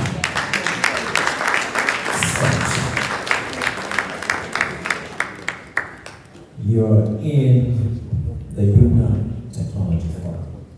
Nothing is off limits, everything is on the table, but we are responsible citizens of a global community. So, thank you for enduring these conversations. Are they good? Yes. Are they good? I'm hoping that UNAA understands. Our goal is to multiply these conversations, so we don't wait for 12 months to be talking about these things. So please watch your inbox. Somebody has my registration mark. Anybody where we are entering our attendance? Is a marked book. Marked book. Robert? It's over there? Okay. Yeah, if you haven't registered, please make sure you do, because we're going to send out these invitations for these extended conversations. Now, we have continuously had need to grow in education. I'm very passionate about education and I love it when it works. We are all here because you went to school. You know that. Because you sat down, paid attention, and studied. Somebody taught you. So, if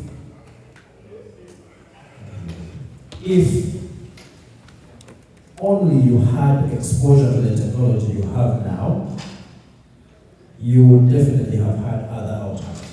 But you've done the best with the little that you received.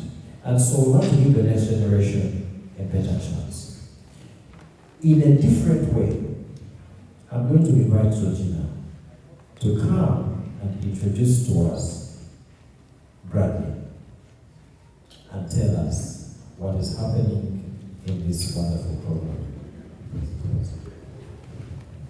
Good afternoon, everyone. All protocols observed, honorable ministers, our ambassador, on behalf of the UNAA executive team, Mr. President, our Vice President, the Executive Secretary, and the Treasurer, the Director of, I'm the UNAA Director of Development, and I'm introducing Mr.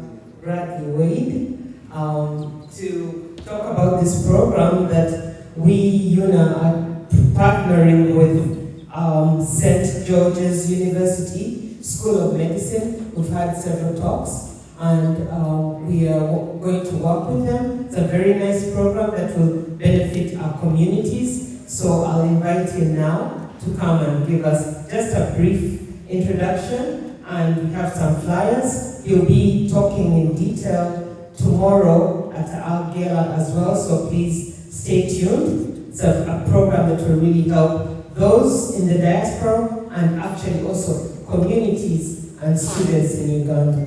Thank you so much. Appreciate it. Thank you, Georgina. And thank you, everybody, for having me.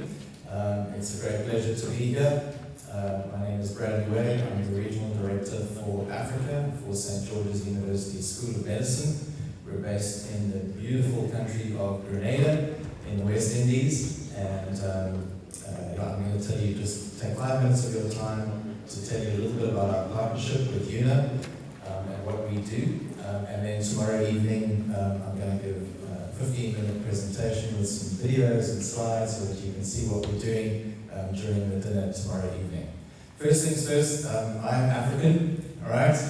I'm not as blessed with a darker tan as many of my African brothers and sisters. I have to put a bit more sunscreen on when I travel around Africa, and I'm South African, so I'm from Cape Town, South Africa. Born in Zimbabwe, but actually South African now. And I've been to Uganda many times, and it's a beautiful country with some of the friendliest people that I've ever met in my life. So I love going there, and I'll be back there in a couple of weeks' time. So in a few weeks' time, I'll be there again in Kampala, attending education expos as we present our university and our options to prospective and aspiring young doctors. Okay, so that's what we do. St. George's University School of Medicine. We're actually the largest English-taught medical school in the world. Okay, and we're the #1 provider of new doctors into the United States, more than any other medical school in the world. Right? We've been doing this for nearly 50 years now. And it's actually, I know this is a tech forum, but it is through technology that we actually came together. Vice President of UNAA, Charles, contacted me. We've been on many Zoom calls with Georgina and the President, Vice President, Executive Secretary to create this partnership. And what we're doing is we're offering all Ugandan students that come through UNAA to St. George's University a scholarship of a minimum scholarship of $60,000 towards their tuition fees at St. George's University School of Medicine, so that they can start their journey to becoming a doctor. Why is this important? Well, the US is at the cutting edge of research, technology, and development when it comes to healthcare. And our university reflects that in the way that we teach our students as well. So, in fact, if you come and visit our university, we'll take you on a tour, and there's a hall probably twice the size where we teach virtual reality medical diagnosis. So you put on a VR headset and you can actually walk inside a heart, okay, and you can see the inside of a heart, and that's how we're teaching the students to visualize what they're doing. It's just one of the little aspects of technology that we're doing. Why is it so important for us to partner with UNAA and to reach out to African students who want to become doctors? Well, there's such a shortage of healthcare professionals around the world, and there are not enough medical schools and not enough medical seats in medical schools to train the demand for doctors and for healthcare professionals around the world. And we're fortunate enough to partner with the government of Grenada to be a private medical school in a jurisdiction that allows us to expand.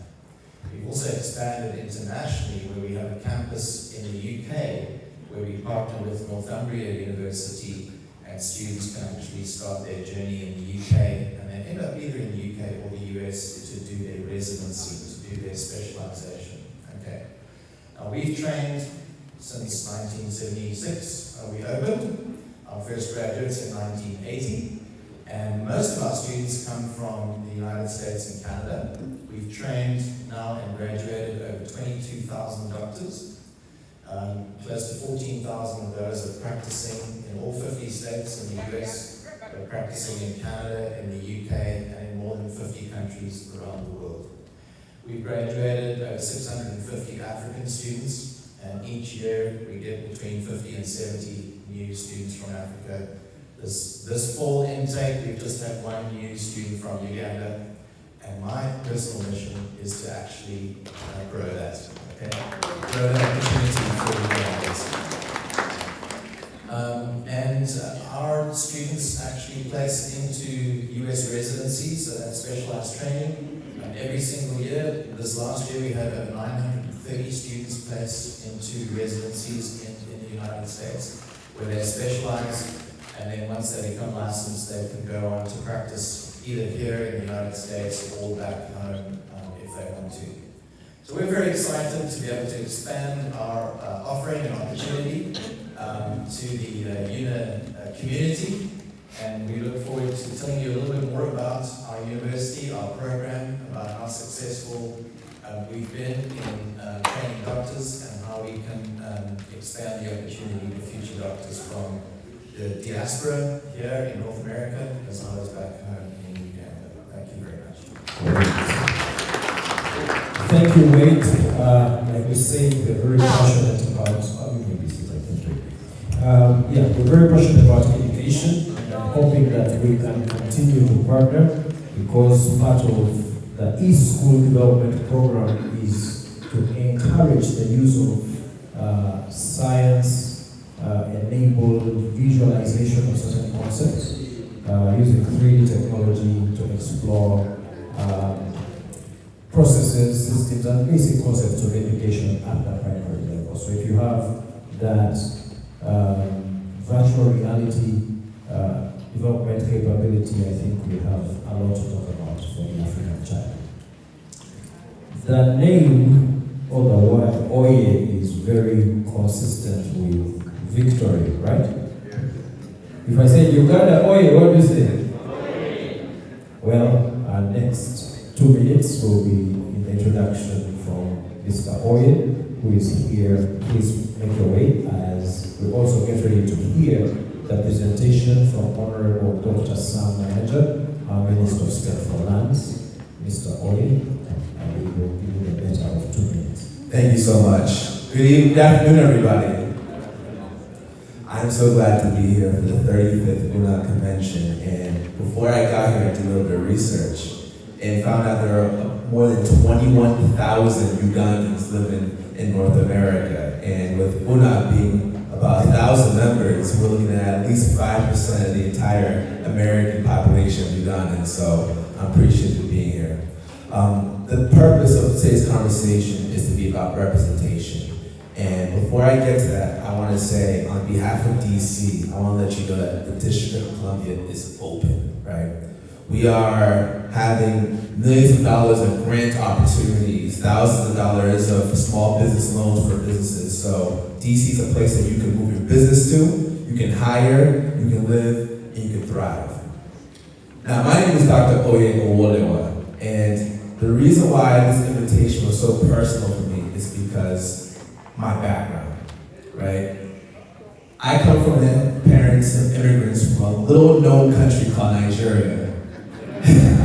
And basically, I didn't expect to be here, right? They gave me a Nigerian first name, Arabic middle name, Nigerian last name. They didn't think I was going to be in politics, neither did I with that name. But they also pushed me to give back to the community and to be involved in professional careers. And when I first went to pharmacy school and graduated as the only black male in a 150-person class, I realized that representation is important. And now becoming the U.S. representative, rather than just be the first Nigerian American elected to office in this kind of role, it was about how we give back to our community. So I want to give one percentage point I want you all to be paying attention to. Minority, black business owners roughly make about 10 to 20% of businesses in America. But black businesses make up 2% of federal contract awardees. Africans are close to 0% in contract opportunities. And this is billions of dollars going down the drain that we're not getting.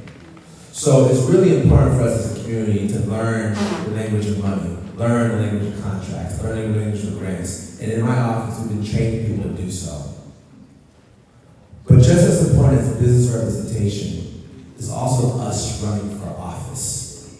We saw Congressman Ivey talking about opportunities that come with a Joe Biden administration, with a Kamala Harris administration. But if you look at the administration, you will see people that look like us. You will see people that come from our backgrounds. You will see opportunities for us to not only be in office, but to run and be involved in campaigns. So please take that jump. Please help folks run for office. Because although we're 21,000 people strong in America, once we get into these seats, we'll be able to make change for our people. I want to thank you all for allowing me to be here. If you want to reach out to me, please, I'll be over here for the next 5 minutes. But thank you so much for showing up and representing Ugandans in North America. Thank you. He's running for office. Oh yeah, yes, sir. I'm running for office the same election day as everybody else on November 5th. So please spread the word. Like I said, please jump into civic service. Wherever you live, wherever you're from, get involved. What office are you running for? I ran for my own re-election of U.S. Representative of Washington, D.C. Not only have we won this seat, but we're rerunning for election because the good people of this country. Yes, he is. Yes, he's the present representative.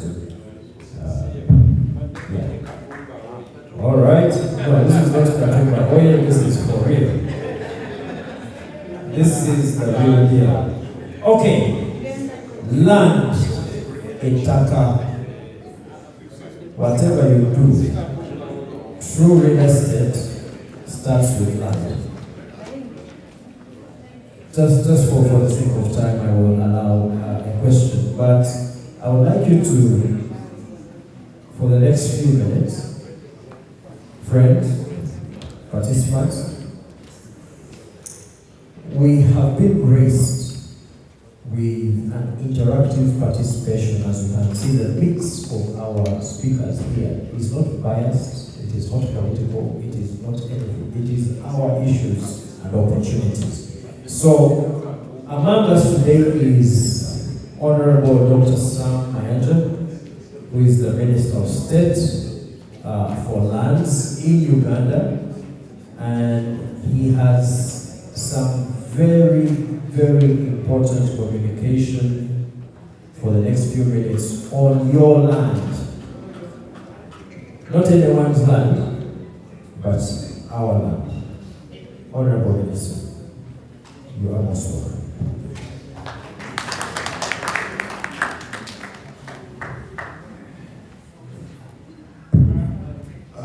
Protocols observed. I think that will cover me up since I don't have the list. I want also to say that although I hold a political post, I know that this is not a political forum, but also it's important also to note I'm a technical person. So everything is going to be technical, and I need to warn you that I had made a 1-hour presentation, but I've been advised that I have to put it in 15 minutes.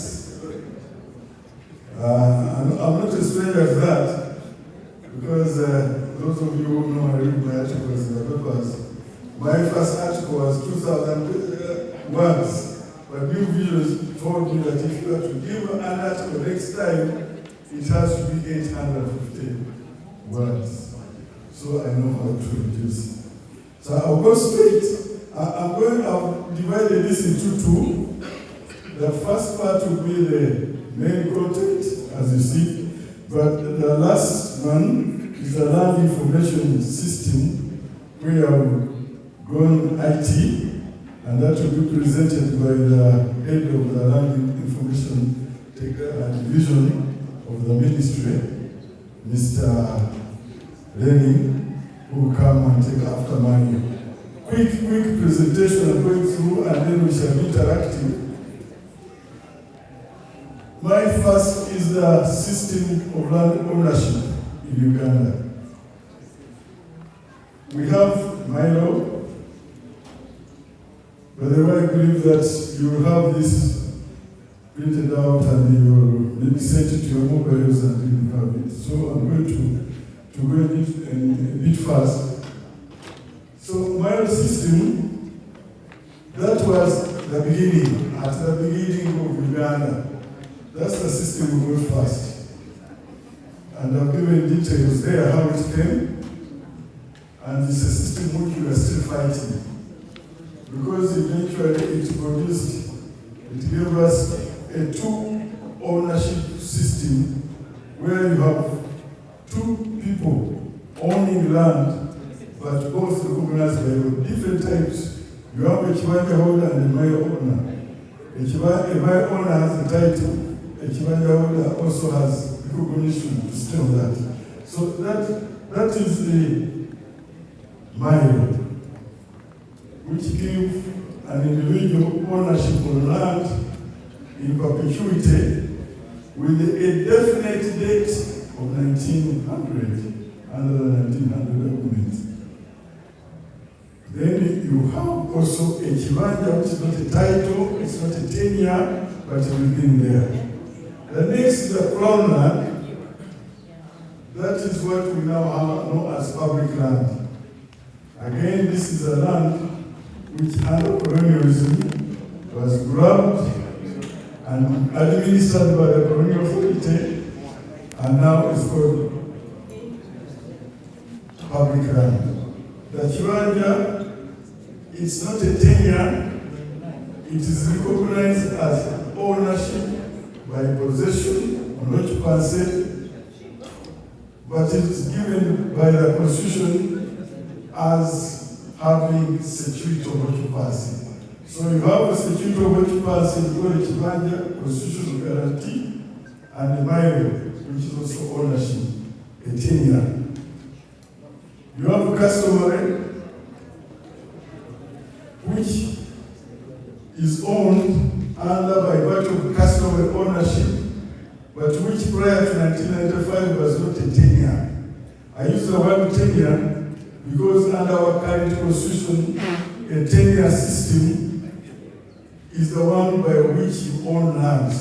Land is owned by citizens of Uganda, and they invest in them by a tenure system. So customary was not a tenure until 1995. It's now a tenure and is spread on most parts outside Uganda. Also under the public land of 1969, what we call Vivanja under that act was called customary. Whoever is held, it is held is held for a period of time. But this system also is fading away because the current constitution provides that you can turn it into a freehold and therefore you own it in perpetuity. That is the tenure, those are the tenure systems you have in Uganda, under which you can own land. Land administration is what I'm going on now, number 9. Now, land administration at independence under 62 was under different types of laws. The 1928 Usula individual law that administered the Vivanja, giving them security of tenure under certain circumstances. That's a Usula individual law. You had to be in occupation. It had to be 4 acres, and you had to pay rent to that title owner. And that one went on until, I'm going very fast so that we can become interactive, and you know mostly you get to become richer if we interact. Now I'm going on to number 11, where land administration under the 62 Republican Constitution. That's where the land which was under the district land boards and federal land boards was transferred from the federal and the district and put under the Uganda Land Commission. That's under the 67 Constitution. Under the 1975 Land Form Decree, the entire land ownership vested into the state and all administered by the Uganda Land Commission. Now, in between, we have the land administered under the Traditional Rulers Restitution of Assets and Properties Act. From the legal point of view, although it is it seems to be working, and some people are claiming ownership under it, but legally, when you look at Section 2 of that Act, it says that traditional rulers will have that land vested in them in the same interest under the same estate as was owned in the Uganda Land Commission. That means it continues to be public land. However, this has been misunderstood because traditional rulers have now taken over this land as their personal property. But you also look at Article 274 of our Constitution, which clearly spells that every law, every act which was operational before the coming into force of the 1995 Constitution, it will only continue if modified. So this act has not been modified, it's not been operating, but people are using it to administer land. Now the framework under the 1995 Constitution is found in Article 237. That is the one which gives the tenancies under which land is owned. Those three tenancies are indicated earlier: customary, freehold, miro, and leasehold. Now the tenure under which each is obtained are two. It is the Land Act. And when you look at the Land Act, you find that it is administered under the district land boards and another institution, the Uganda Land Commission. That's where a lease is given under a period either 49 years or 99 years. But you have option under the Constitution to get it into a freehold. Public land under the Uganda Land Commission, this Uganda Land Commission is a very small outfit. The manpower is about only 12 people. but it is supposed to be bank for the government land. And recently, it has not been doing well.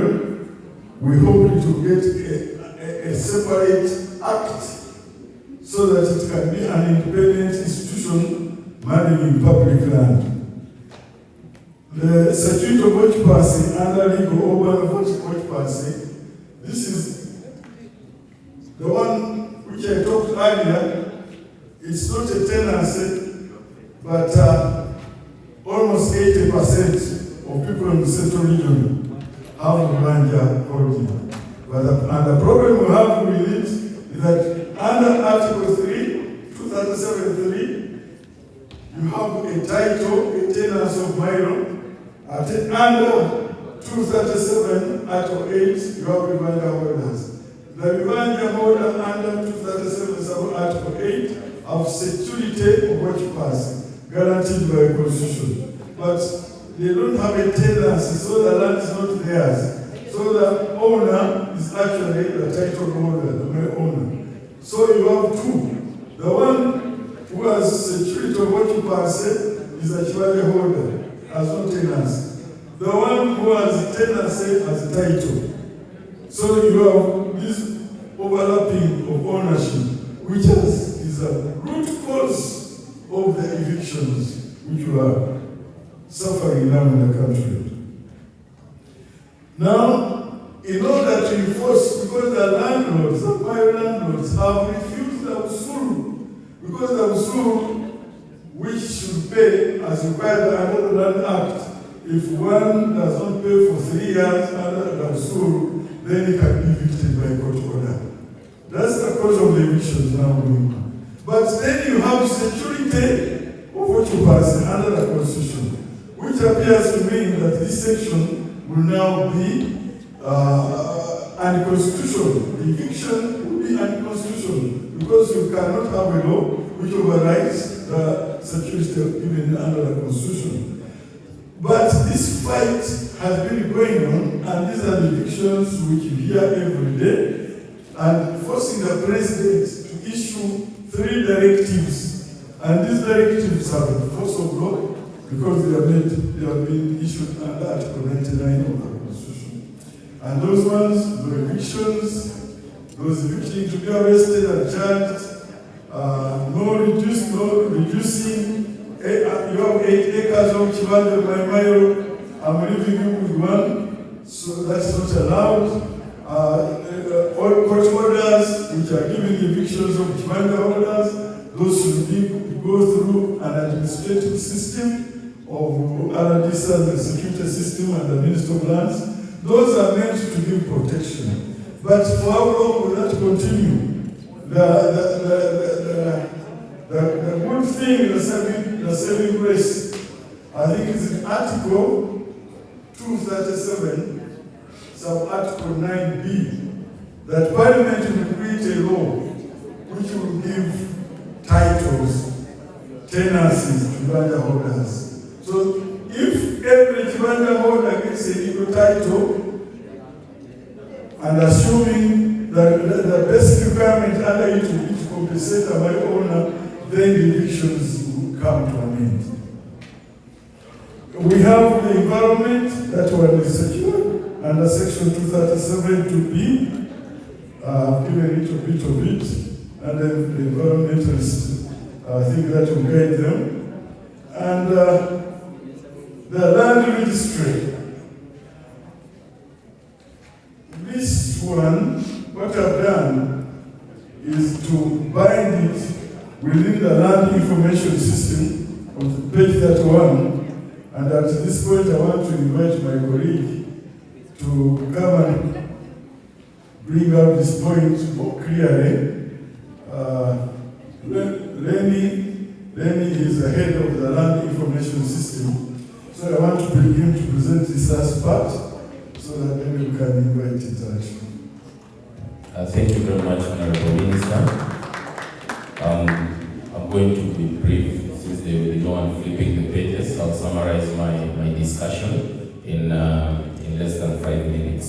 So we've been in a tech forum, and Ministry of Lands has been digitizing its processes so that we are able to meet the demands of the moving technology in the world.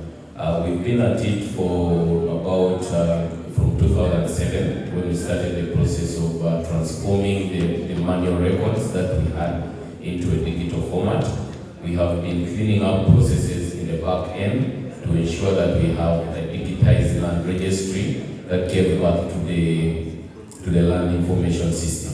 As we speak now, we have brought up reforms under the Ministry of Lands that now is going to allow engagement between the public and the land registry. And specifically, one of the most important reforms that we have put in place now is that we have designed, developed, and implemented a national land portal that now is accessible online to allow people, even those who are out of the country, to be able to search for property without necessarily having to